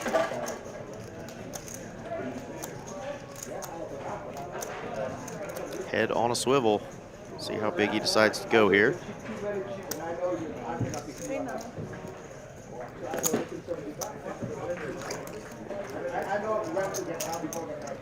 Quick fold there from Bobby. Very decisive that time. Yeah, with the chip stacks evened out now, it really behooves Bobby to be very careful with the chips that he has, because he's got enough to keep playing, right? Like, he's got 18 blinds right now and does not need to, you know, sort of make any rash decisions. Also does have, you know, 2 bigger stacks bearing down on him now.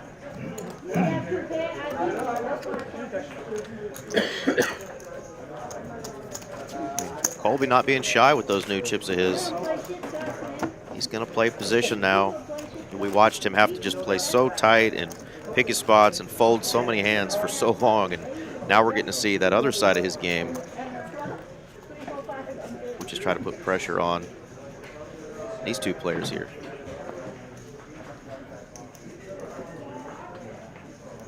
Careful, 1, 2 hold on and 1, 2 get on.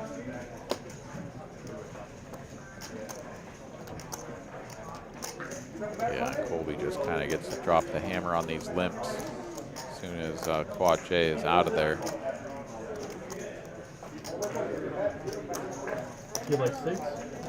5? All in's a little excessive, but certainly you can start punishing these. But he decides to just check and hit his 10.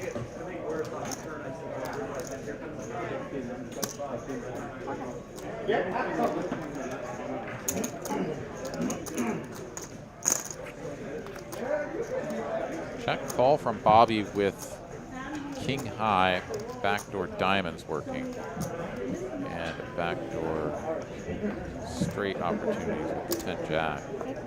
Don't hate the float, but yeah, you're just going to end up folding a lot on the turn, which he does.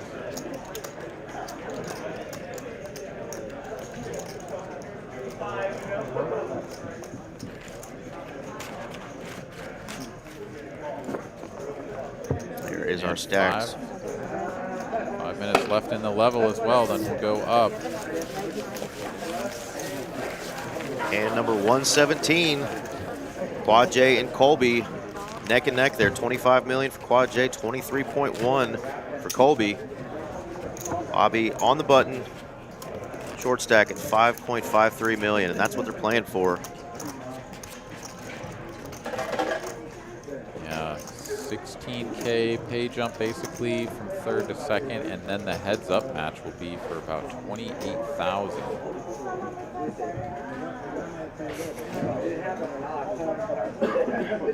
Rebel Poker, there is a worm in every poker room in the United States of America.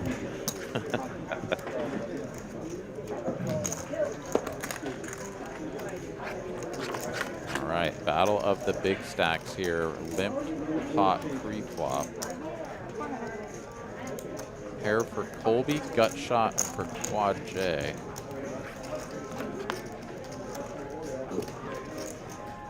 And that's how we continue to the turn as well. Colby takes this one down, and with that, chips up to the #1 spot. Colby now the chip leader by just a smidge. Insane.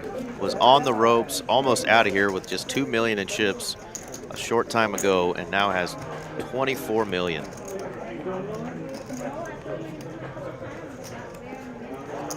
Yeah, bunch of dust for Bobby, hand after hand, blind after blind. And he's now dwindled under 20 bigs.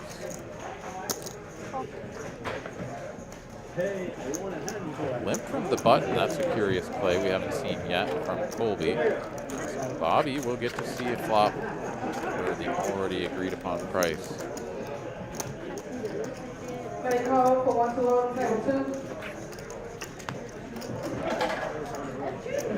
Both players with a straight draw.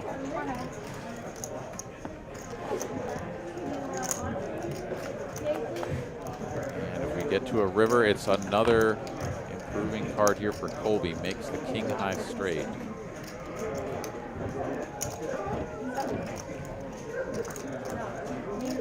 Bobby is going to lead with 9 high, and I don't hate this decision. I'm not sure what he's targeting outside of just like some busted clubs, but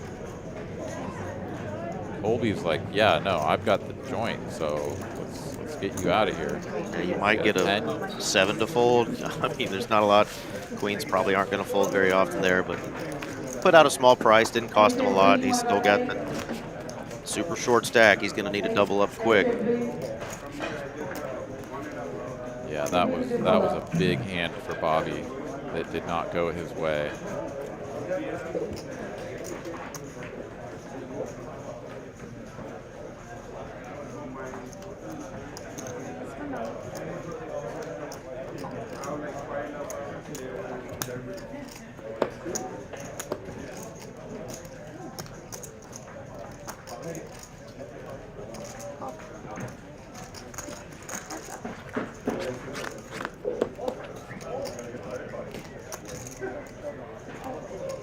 Nobody improves. Check, check. Same story on the turn. Colby here best with the king high. And both players with a gut shot to a 7, but Quad J is done with the hand. Huh? I feel like I see how it feels earlier. Yeah. You know, He says, now I know how it felt earlier when I was winning all the hands.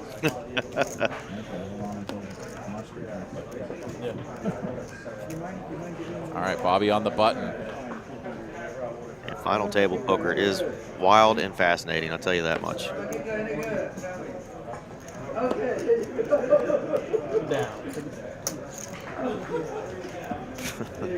Everybody had brag. Absolute rags. They're 8 deuce, 8 deuce. 3 deuce for Bobby on the button. 25K. 500Ks and these are 100s.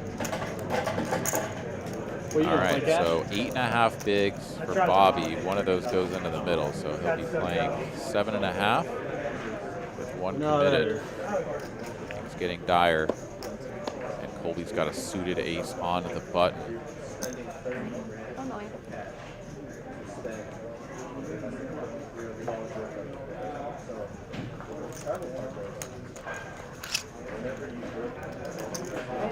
Nothing doing for Bobby, and he's going to go down to those 7.5 blinds.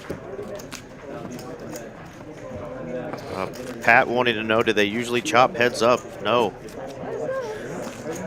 It happens every blue moon, but most of our tournaments, you know, big ones like this do get played down. That's why we didn't take the blues off in the bears one day. We thought we would just... Donald, is that right? Oh, Is that right? 200?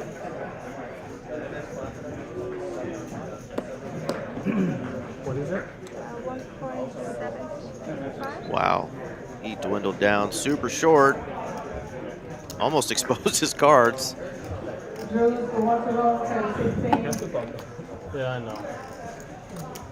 Suited queen, I'm an idiot. It's a snap call, sorry. Says you have to call, and he does for that small price. So Bobby is at risk here with the pocket 3s.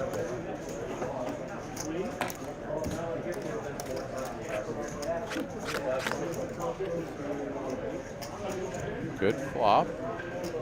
No immediate danger from Hart, and fades the turn. No damage on the end. Bobby survives with a double up. Just in time for the blinds to increase to 200, 500? Yeah, I forgot for a second the blinds went up too. I don't know what else. Yeah, big jump there.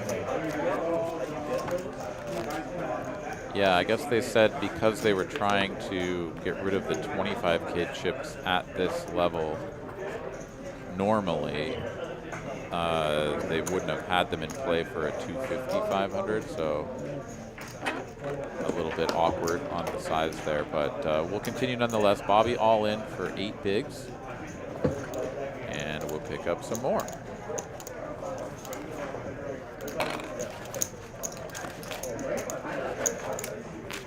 RJ saying Bobby played poker earlier today. He played a bomb pot final table. Now, if we're talking this same Bobby here, that's insane. Made a final table at a crazy bomb pot game for the Trailblazer Tour, and now he's on a final table for big money here in this no limit Holdem game. Well, he must be racking up the points then in the Trailblazer Tour points race. A jam from the big stack. And Bobby looking at a suited one gapper. Temptations. Yeah, they're pretty cards, but do you want to call off your tournament life?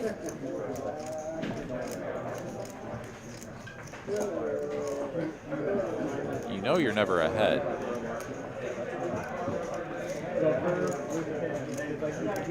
So it's not recommended. Now, if you have like 2 blinds, it doesn't really matter if you're ahead or not. You just Exactly. have to get your money in and hope for the best. But when you've got, you know, 80, you really have to do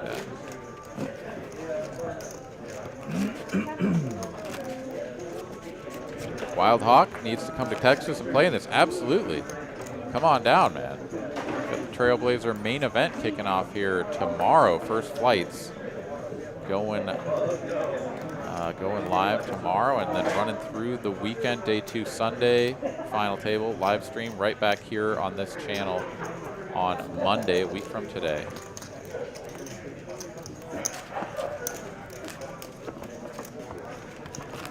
Chooses not to rip the Jack 7, and rightfully so, would have run into a Jack 10. Colby might have called with that one. See what he wakes up with here on the button.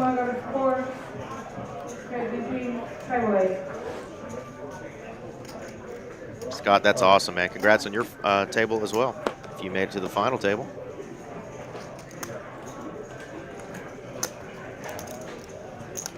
Bobby loosening up a little bit, peeling his cards up off the table, and then just announcing all in if he likes what he sees. Ace King usually will get it done, I think.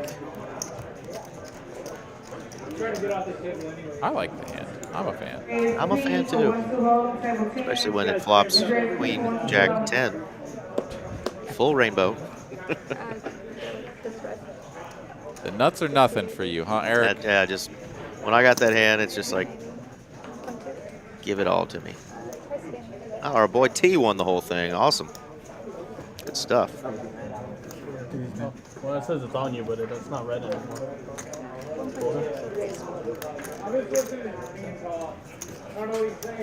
Holding out 27 million. Shuffle simulator for Brittany. Getting a lot of practice. Yeah, Colby still holding on to the chip lead there with the level up. Over 50 bigs, around 55 big blinds. Yeah, Brittany has dealt all 128 hands at this final table. I'm getting carpal tunnel just watching. Yeah, because these cards are thicker than the normal ones, right? Like, yeah, takes some dexterity. Where do you mainly play? Like when you go pick up? I play, I usually just play tournaments here. I play Las Colinas, so that place in this like the Dakota, is it nice? Dude, I've heard it's beautiful, which I mean it should be for the prices. Bobby here. Fills the cards. Jack 7 suited. 8 big blinds. He's all in. Yeah. Like the membership options. Gets another one through. Wild Hawk, if you'll notice in front of all the players, there's a little almost bullseye looking thing, those little circles in front of each player. That is the RFID scanner. That's how we scan these cards. So often the players will just hold in front of it, make sure they're scanned and pull them back. You know, some players will hold them out there longer than others.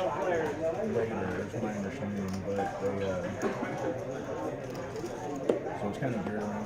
I mean, your poker membership will last exactly the same as just about anywhere else.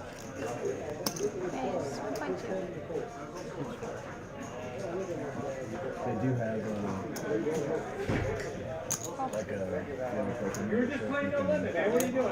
Bobby's going to take off the flop for the price. He's just holding his cards up in his hand now at this point.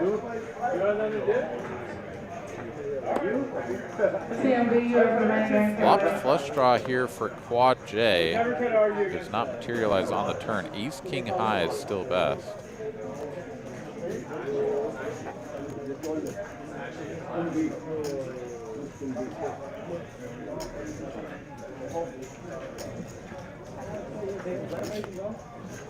But checks it down a little too long. Quad J gets there with the flush. Also gives Bobby top 2 pair.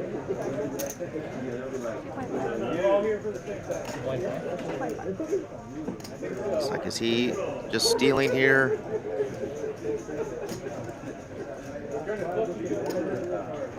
I don't know. This is a tough spot. I don't think you can fold. You also still will have some dust behind if you're wrong. And, like, if Colby just folds and you lose, like, you still actually have 900K behind. Yeah, makes sense. Makes the call and gets the bad news. Leaves him with exactly what you said. Straight dust. 900K left in Bobby's stack now, and he will be in the small blind. Almost committed here to whatever he gets dealt. And like dead even chip stacks between Colby and Quad J as well. Yeah, that's a tough one there. Just a bad river card for Bobby. We just check all the way to the river and then somehow top 2 pair isn't good, right? Like, ugh. He almost fucked this guy's hand back. Although he kind of deserved it.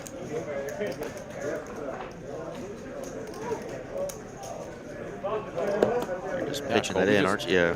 You just don't even need to play. Like, literally just wait until Bobby is eliminated. Then you can play poker heads up against this gentleman. But. Right. Now we're getting to that kind of, you know, unintentional auto, whatever you call it, collusion, where these, you know, 2 players just know that the guy's just on the ropes, you know, swaying, bobbing, weaving. He's just about to get knocked out. So really just kind of don't need to play at each other at all. Yeah. And Bobby here, best to get your money in now while you actually can win the ante of your opponent. N5 suited, Colby and Quad J are going to team up to try to take him out. 37% equity with that 10-5 of hearts. Oh my goodness. Bottom pair, still good, and it's gonna hold. Wow. He was walking away from the table thinking there's no way I'm good here, right? Pair of 5s takes it down. Bobby with the much needed triple up. Goodness gracious. Wild Hawk. Yeah, there is. There's a microchip in every card. That's right. Great job, Brittany. She hung in there for 129 hands. 8 deuce again. Oh no, it's 8-3. Oh, excuse me, 132 hands. 8-3 earlier. You had 8-3, I had 8-3. And Miss Mary is going to come in and finish this final table, 3-handed, playing for almost 85,000 up top. It's going to be 84,795, followed by second place 50, $6,300. Third place with a lovely $40,800 prize for their efforts today. Of course, this is a multi-day tournament. 538K was in the prize pool. We guaranteed 400,000. Ended up with 1,795 entries. So well done once again, TCH. And this Trailblazer Poker Tour that they've been putting on, it's making stops at all of our clubs throughout Texas. And this Dallas stop is already off just to a kick-ass start. Aaron McAvoy, my co-commentator, is going to be coming up and playing in some events tomorrow. Looking forward to hanging out with you tomorrow night on our cash stream. All kinds of fun stuff going on in the next few days. Yeah, we'll be in the same room calling the action for the first time in. Wait, did we do that one time before? I don't think maybe a long time ago. I think we just played at the poker table down in Austin that one time. Yeah, I guess. I don't remember who I commentated with. Yeah, it was. It was just before your time, I guess. Because I did do the stream one time. I was up there playing up here, Derek, in a tournament, and I did it in the sort of in the booth there. Yeah. Right on.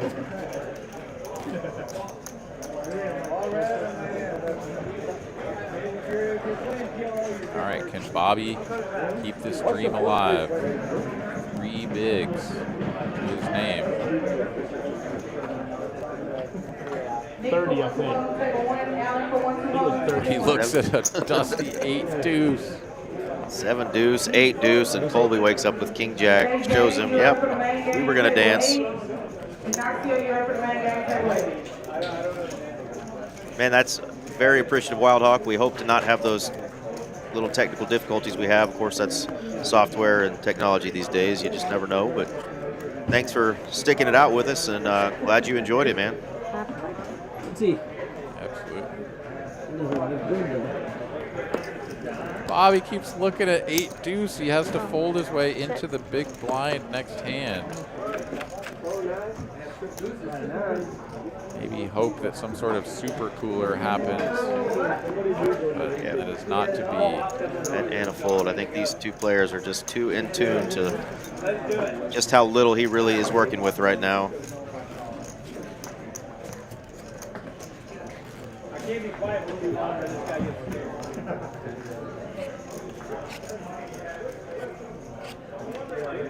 All right, here we go. Bobby fully committed to this pot. Even 7 deuce. I wouldn't even look at the cards. Put my money in. Colby doesn't want to leave. He chips behind or something, it looks like.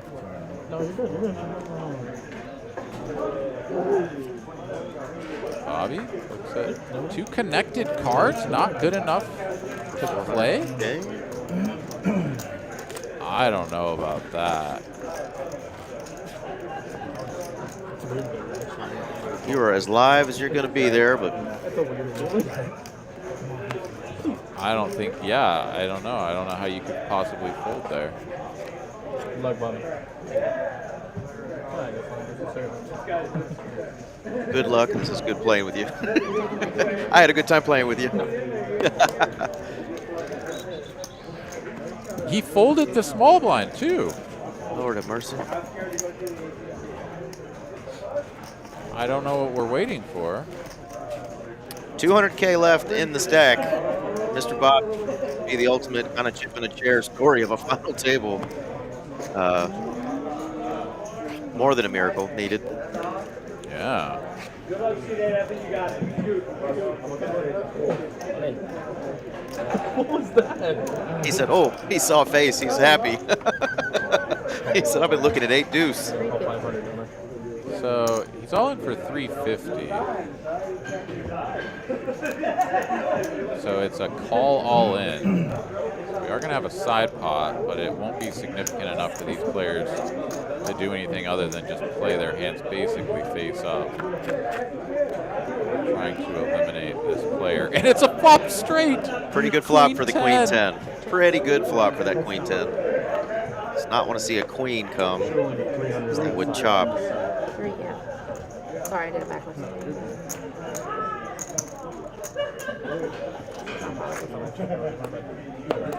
Check, check.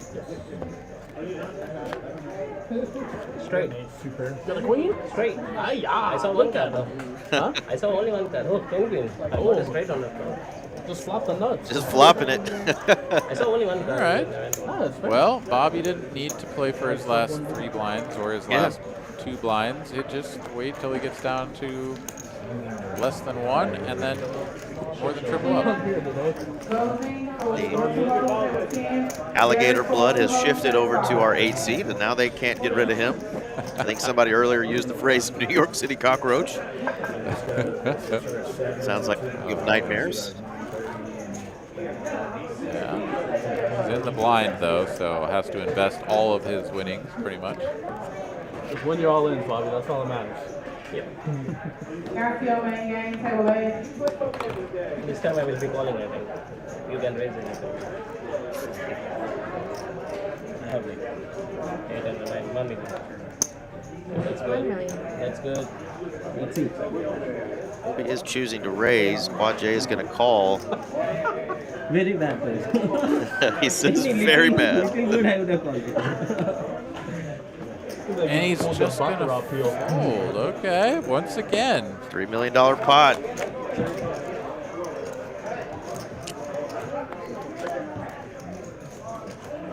Yes, 7-4. Up 2 here for Quad J would have been showers for Bobby. So once again, getting out of the way and dodging elimination, even though it is with dust behind. And those 2 pair still good, pardon me. And Colby here, 3rd pair on the flop, 4th pair by the river. I don't know. Digging pretty deep. The call here.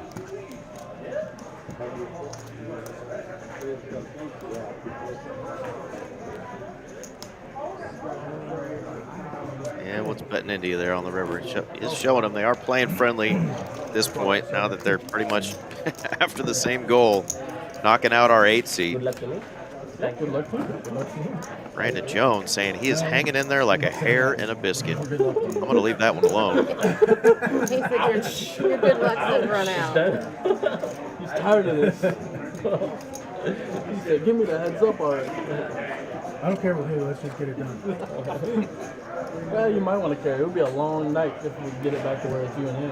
Oh, yeah. You are correct, sir. I don't know. How'd you do that? Folded the 8-7 again. Wow. Just Dodging bullets. folding these connected cards. Discipline. Discipline. With just absolute dust. Yeah. You had a queen it's earlier?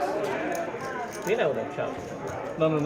Down to 300K again after that double up, triple up. Queen? Got all the way back up to, what, No, I 1.8? have a 10 at the time. Okay. Oh, King 10. 7 clubs. I revert the club. Yeah. You're suited, buddy. All in. Get it in there. He says all in. Ocho Cinco. 350. My rate's on you now. I want to sweat. all right, call and check. Here we go. Good luck, Bobby. The 8-5 of diamonds. Pull off another miracle. Ooh, Check. doesn't look likely. Diamonds. Oh, You guys win that. and Jack High gonna take down this Wow. pot and send Bobby out the door in 3rd place. Congratulations to Bobby. One hell of a Absolutely. run. Heck of a run. Yeah, he was holding on to 2nd place in the chip counts for most of the final table. Only there towards the very end did things kind of slip away and just never get things going again. But a really fantastic showing and one heck of a payday here. $40,000 and another little 800 on top. Absolutely. Are we able to, like, Yeah, I mean, 3rd place out of almost 1,800 players. That is just awesome. It took a long time to get there, so that $40,000 is well worth it. Great job, Bobby. Button was here. One of the He was nicest small guys on in the last room. time, so- A lot of fans, a lot of friends. And to get busted out by a jack high, ugh. But 40K plus a little something, something going your way, man. And he was at a final table in another event this afternoon, so heck of a day for him. Yeah. All right, and heads up begins. The elimination there made by Quad J, but he is still at a slight chip disadvantage to his table mate and neighbor, Colby, who's going to have him out chipped by, God, just almost nothing. I mean, these guys are almost dead even. We're going to start things off, heads up, with some fireworks. 3-bet incoming.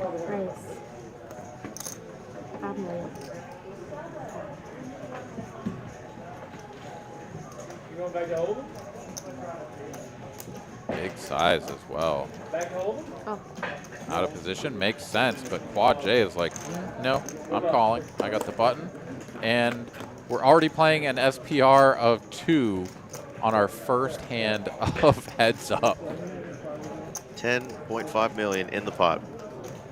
Top pair for Colby, bottom pair for Quad J. 1/3 C-bet. Oh. And a call. SPR barely over 1. No improvement for the ace-3. Smooth sailing for king-queen here.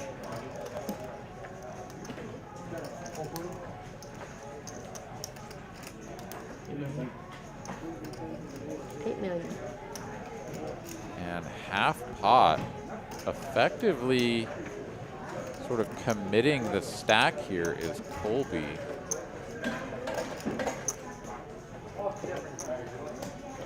And that will get Quad J out of the hand, and now a 2-to-1 chip advantage for Colby as we are going to get rid of these blue chips. And as we do, let's take stock of what these two players are really engaged in here, right? Both players guaranteed $56,300 as there are only 2 players remaining in the tournament.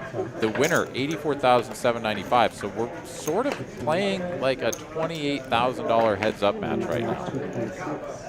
Huge. And very first hand, we see dead even stack swing to a 2-to-1 chip advantage for Colby. All right, great job there. That's Donovan, our tournament director, getting those smaller 25K chips off the table. All right, let us know in the chat. What do you guys think? Drop a 1 if you think Colby's going to close this out. Drop a deuce if you think that Quad J is going to claw it back and seize what was pretty much his for most of this tournament, the first place. Yeah, he was up to 40 million at one time, and the next closest one was actually Bobby with 8 million. Yeah. Oh my goodness. What a time to wake up with the Redbirds. All in? All in and a call. Wow.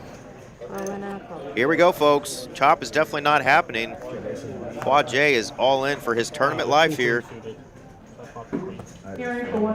So that happened astronomically quickly. Quad J rips over 30 big blinds in after Colby raises to 1.5 million. He does find a 7 on the flop and 1 spade. There's another spade. Gonna need a 7 or a spade. Oh my God. Ace is cracked. Final table. Oh my God. Oh, wow. That was like the most epic blast off NASA launch punt into aces, and then Quad J just runs out the flush. Oh, I said you just love waking up with aces heads up. Final table for 84,000, but when you get cracked by the Jack 7 of spades, you literally throw up in your mouth. Oh my goodness. And Colby cannot believe it. Quad J, I don't think he can really believe it either, but he is still going to pull those chips back and continue playing, whether they believe it or not, because that's just what happened. And that 2-to-1 chip advantage for Colby is exactly traded over to Quad J as we continue now. Insane. Wow. Very much insane. And there's 100 big blinds in play for another 13 minutes and change, at which point we'll go up to 300, 600, and there will be like 80 big blinds in play. Yes, I mean, holy smokes. Indeed, there were so many outs, but there were so many outs that he also could not hit. Aces just needed a brick there on the river to take that down. My goodness. Oh, wow. That was pretty savage. That was pretty savage. And yeah, it was just like a huge mental meltdown there to just shove it with the Jack-7. I mean, it was only a raise to 1.5 million. He put 17 million in. But yeah, it's time to recalibrate. It's time to get that hat snugged back down and come to play poker, right? Like, chip lead once again. Both players brick out their draws. Jack high is good if we get to showdown. And Colby has 9 high here. Does he ever just give up? Or does he put a barrel in? Big bet takes it down. All right, Colby still locked in even after taking the beat. And very quickly moves the needle right back towards even. The Jack-7 may be the new TCH nuts. You know, there's the Choctaw nuts, and every poker room has a hand, but the Jack-7 of spades may now be the Quad J nuts. What a hand. Spicy burrito indeed, RJ.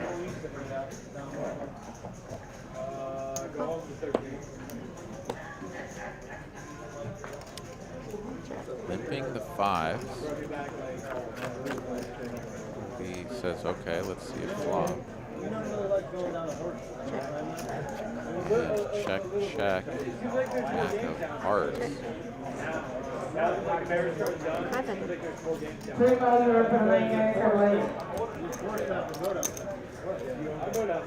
Yeah, Colby definitely has a story to share. Oh, Indeed, goodness. indeed. Well, the good news for Colby, though, the story is not over. He's trying to shake it off. Oh, I know, yeah.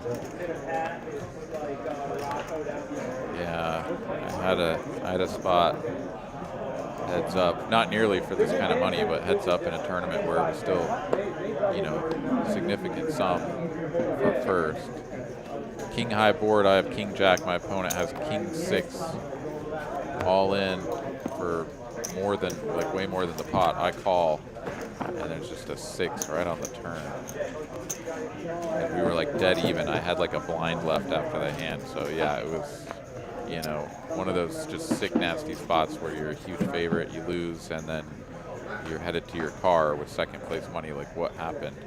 As you say, Colby not there just yet. Has a fight left in him and chips in the stack. He's going to try to swing things back around.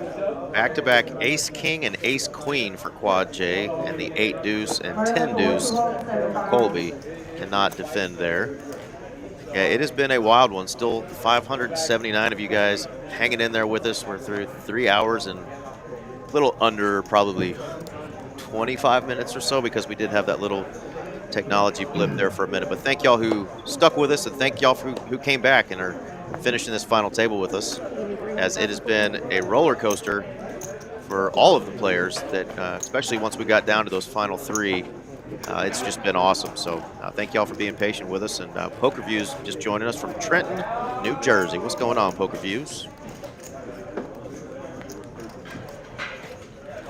404 not found. Wow, look at those points for Jedi Master Ted.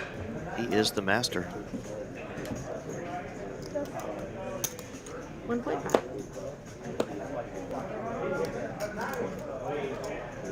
And ace-10.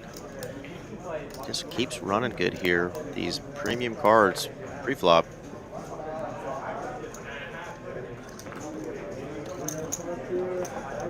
Colby keeps going back to the forehead there. Tell that he's still weighing on him. He's like, man, this tournament was mine. How is I in this position? 2-to-1 dog, over 2-to-1 dog now, but not out. All right, a seat is still with us. Say hello tomorrow night as well, a seat, as Mr. Aaron McAvoy and I will be here in the booth doing a no limit Holdem game. Tuesday night cash stream. Beauties and Beast clips. Colby, go blind all in. Fucking. Yeah, just go straight F it it mode. Yeah, like just one up the Jack 7. Don't even look at your cards before you blast it into outer space. That was an interesting bet and call there. Quad J called a small bet with 10-5. 2 spades, maybe a backdoor straight draw, but sometimes you just don't like folding. Yeah, if you guys have had a good time tonight, again, tomorrow night, Aaron McAvoy and I will be back 6 p.m. for what I believe is a 5-10-25 no limit Holdem cash stream. Love to have you back. Heck yeah. Looking forward to that.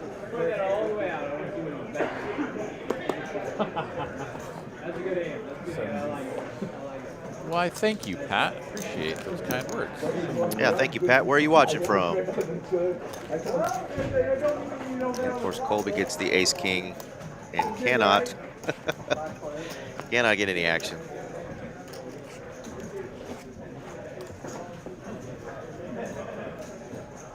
Oh, now I got to find out who Beauties and a Beast Clips is.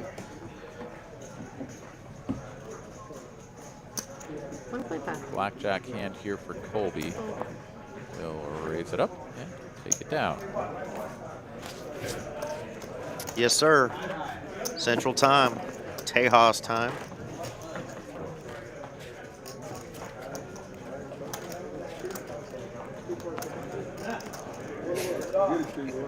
You must be talking about McAvoy. Sacramento. All right.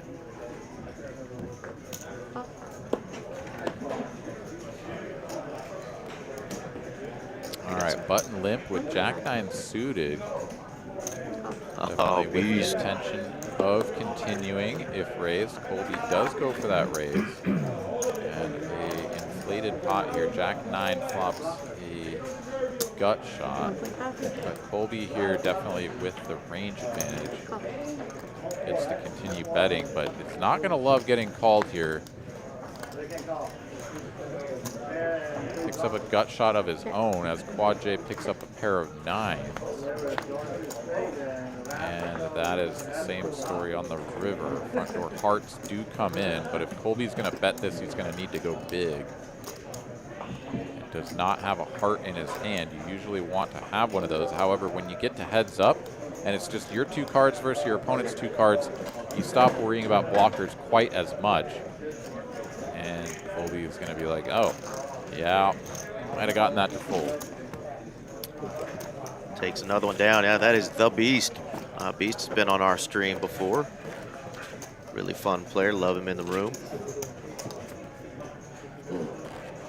And unless Aaron has a nuclear physics degree, I don't think today is one of those days. Today is one of those days, Eric. You didn't know that about me? I did not know that. Oh, well. We're going nuclear? Yes, sir. In a previous life, I was indeed a nuclear scientist. 1.5. Oh. That explains nothing. It really doesn't. All right, 6-high board here. Rainbow flop. It's a gut shot for Colby. Check.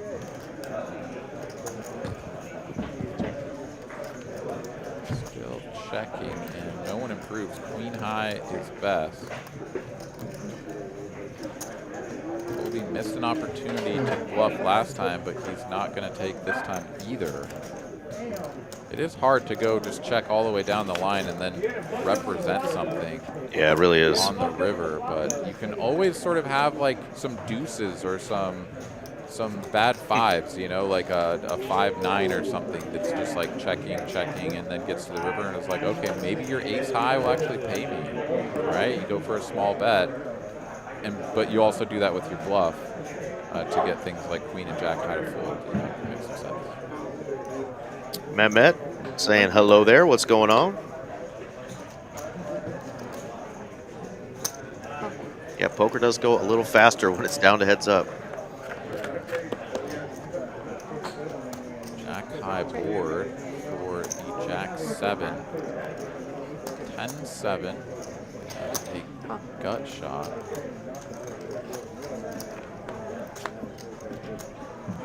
And now a double. Excuse me, not a double, Teddy. Still a 9. Check.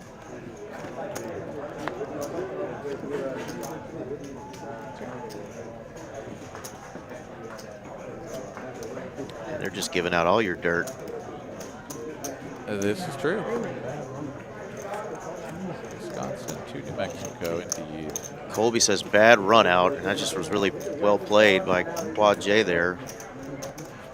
Taking that one down. Getting the best hand to fold. And he's now got over 41, almost 42 million. So all of that, you know, what we thought was chips maybe punting away, maybe getting a little tilted. Somebody just mentioned the poise. He's definitely held it together and right back where he was. Got Colby on the uncomfortable spot now, being the super shorty. Yeah, 4-1 chip advantage, but still, you know, plenty of big blinds there for Colby. 1 million.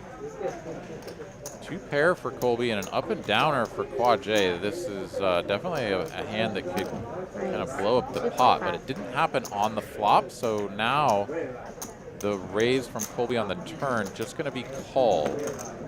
Quad J here, ace or a 9 only. King or queen wouldn't have been good enough, but it's an 8. Does put a one-liner to a straight out there, and Quad J, he's coming with it down. He's coming with it.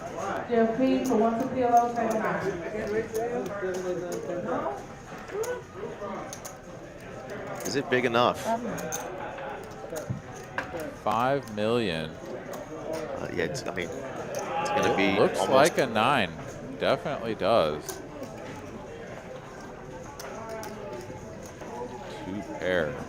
That is a tough one to fold. He either has a 9 or he doesn't, right? It's very unlikely that Quad J is going to do this with something like Jack 8. It picked up 2 pair on the river, right? You usually go for a block size. Wow. And Colby makes the right call. Nice call there, Colby. Went with his guts and said, you know what? I don't have to go all in. I'll be left with crumbs, but I'm making this call, damn it. What a call. Yeah, really, really strong call there, and that moves the needle a lot back towards Colby's corner. Basically doubles up on the hand without getting all of the chips in the middle, right?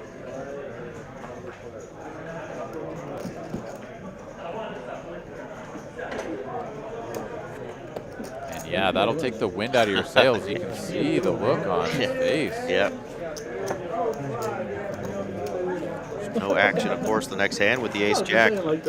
Poker Views, perfect timing. It says nice pickoff as we were in the chat talking a little baseball. Brandon Jones was there at the game when Nolan Ryan got a home run hit off him, his very last hit off of him. Blew his elbow and walked off the mound, and the Mariners fans cheered him on. I do remember seeing that on the good old ESPN. That is a good piece of trivia there.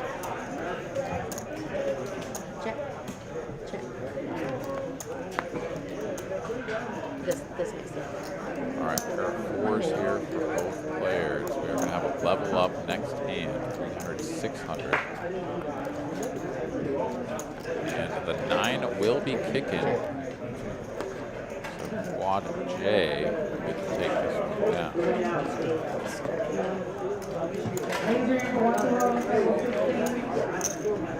And at the 600K blind level, Colby here going to have 30 big blinds on the nose. Not quite 60 for Quad J, so.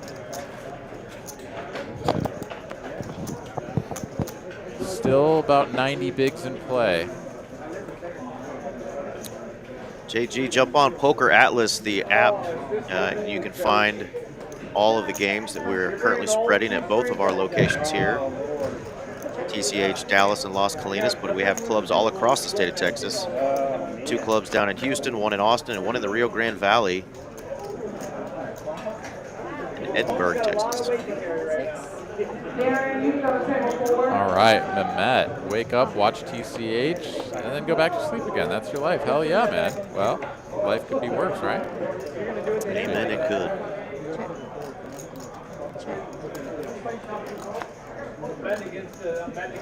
All right, here we are paired board down the river. Straight. Yeah, 3 to 7. Colby is a pair of 4s, so 5s on board, and it's an over bet. That will not get a call.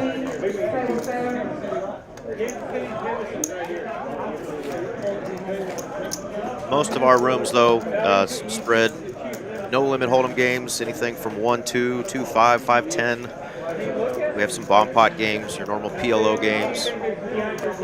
But you, like I said, find all that information on both the Texas Card House's website or on the PokerAtlas app. And you can search Texas Card House in the different cities that we're in and find out exactly what games and how many of those games that we are currently running.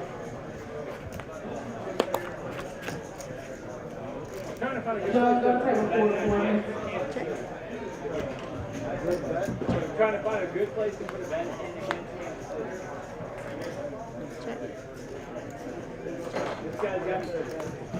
All right.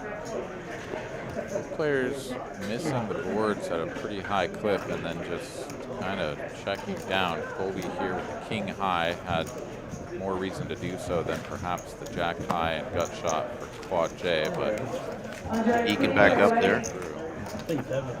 And that was our Trailblazer blogger and person who's helping run this event, putting that trophy on the table there. That is the trophy they're playing for. And again, top 2 players here playing for $56,300 for second and $84,795 for first. So we say $28,000 difference there. These 2 guys are playing for. Exciting stuff.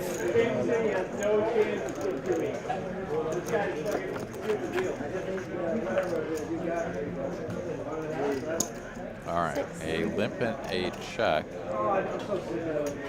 Pair 5 for Colby. Enough to bet. Take it down. All right, so Colby got down as low as 10 million at one point. Then with the very nice call with the 2 pair, chips up to 20 million. That's where we stand right now. Jay still in the lead, but it really kind of feels like the momentum is in Colby's possession. Yeah, that last big call there with 2 pair.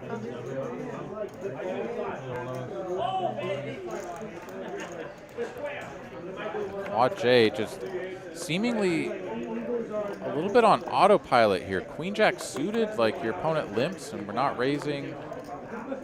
Just kind of waiting to make a hand and then try to get the chips then, it seems, which may work right here. It may work. No, sorry, here. 1 million. Yeah. Yeah, he can bet $1 million. He just can't bet 500K.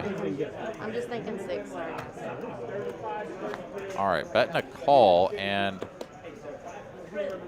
what that doth jack will the be river bring kicking. us? Quad J checks it over. It must be a pretty safe-looking card here for Colby to think that his top pair is going for value, but he is going to Oh, it was a 4. That's why. Wow. Oh, gross. Yeah, I had a little delay in the video catching that river card 4, digging Colby out of a tough spot there. And we are almost neck and neck again. 25.2 for Colby and 27.5 for Quad J.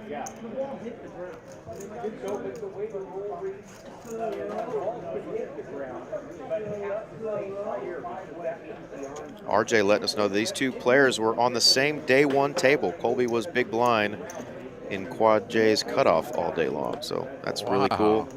Cool trivia from this tournament. These guys know each other well. Yeah, that's a lot of history to play your day one with a player that you then make heads up with. That's very unusual. All right, check, flop. Ace high, still best, and with a flush draw, but not betting.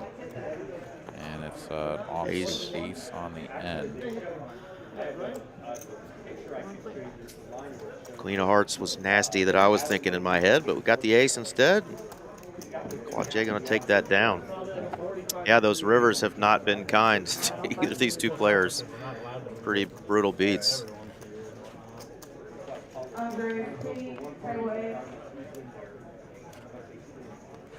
None more brutal, though, than that Jack-7 of spades versus the 2 red aces.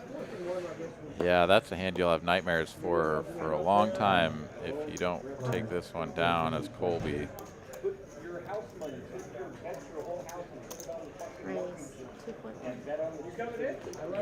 RJ Dupree is the Albert Einstein of TCH, says Brandon. I was going to say Poindexter, but okay. Albert Einstein. I like the raise there from Quad J where, you know, we need to add a little bit of aggression to our strategy, I think, here pre-flop. Otherwise, Colby just gets to kind of limp and raise at his own discretion. And you need to make sure that you're not just letting somebody click all the buttons they want. Like right here, on the button with 2 3s. Not the strongest of hands, but would love to see him come in for a raise. Hello. Middle set, pretty good. 8-5 though, has no piece and just straight away into the bin. Seti Maggette and no action.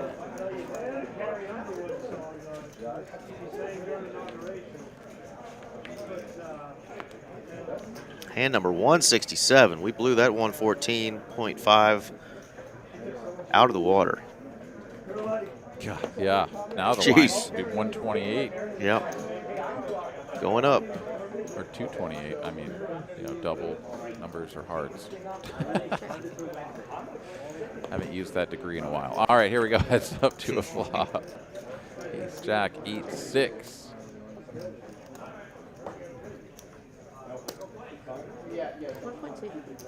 I won't use my criminal justice degree and arrest you, brother.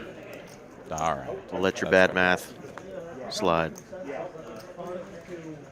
All right, double gut shot here for Quad J. Colby, a pair of 8s now slows down, and no improvement for the Ace Jack.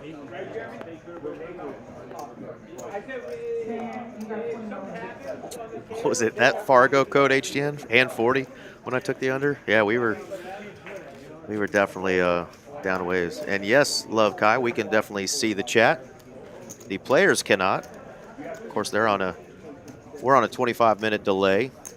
So what we are seeing with you happened in the past.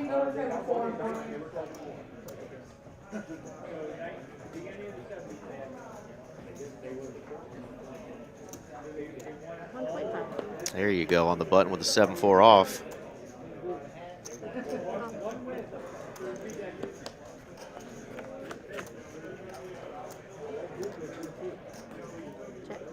Yeah, and it's just so much easier to play these hands in position, right? You get this nice board, you just get to bet and win. Like King High just went in the muck, and you know, if you limp your button and then get an ace high and try to bet, like King High just isn't going to give you credit for an ace. Probably going to float you, maybe even, you know, call a second bet. So yeah, just so much easier to play when you have aggressive actions at your disposal. If you're enjoying this and seeing guys fight for $85,000, come back next week because our $1 million event final table will be a week from today, and those prizes are going to be even juicier.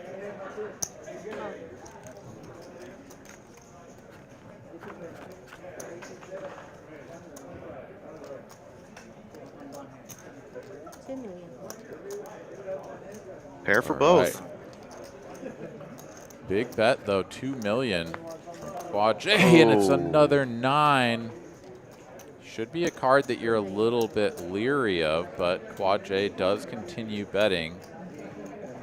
Also can't just always give your opponent credit for that hand, so it does make some sense to keep betting. Has the nice jack kicker and needs an ace on the end, does not get it. It's going to be trip nines for Colby, and Quad J continuing to bet for value. Should go for a small size here, and does.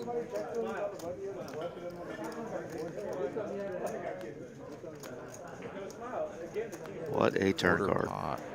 Yeah, I like the size here on the end, all things considered. But now Colby here with the 9 lying in wait. And does he go for it all? And the squirms. He's squirming. Yeah. I think not going all in is the play here. Yeah, he agrees. He's going to go for, what, 11 million? And all in for Quad J and a snap call. Gross, gross spot. Just like that, Aaron. The turntables have turned, they say. Tables have turned. Oh, my goodness. Yeah, this is another. I mean, it's a kind of a small punt, you know, because it was only another 4 million or whatever. But there's no need to go all in there as Quad J, right? Like, if your opponent has a 9 or better, then you're losing. And if you actually have him beat, like, he's never gonna call, right? He's not raising you with ace 10 here, so you're not getting called by worse. At the end of the day, still a pretty bad result, but Quad J would have 13 million to 40 instead of what he has, you know, 9 to 44, and that's not insignificant. At the end of the day, here we are in this scenario with Quad J, big hill to climb. Huge hill to climb. He'll be back in the driver's seat. And the poise he showed earlier, he's going to have that same poise to come back from this at 8.9 million. You know, not just rip it again, you know, with, you know, some mediocre hands. Yeah, well, I mean, he got all those chips back by launching it with the Jack 7. I think he's Here we go. Yeah, I think he's not trying to play this one cautiously. I think he's ready to just get it in there. All right. And see what happens. And that's what happens. All right, Colby here out in front with the ace. Yeah, tired indeed there. Tough spot. Jack 10 versus the ace 7. Quad J at risk.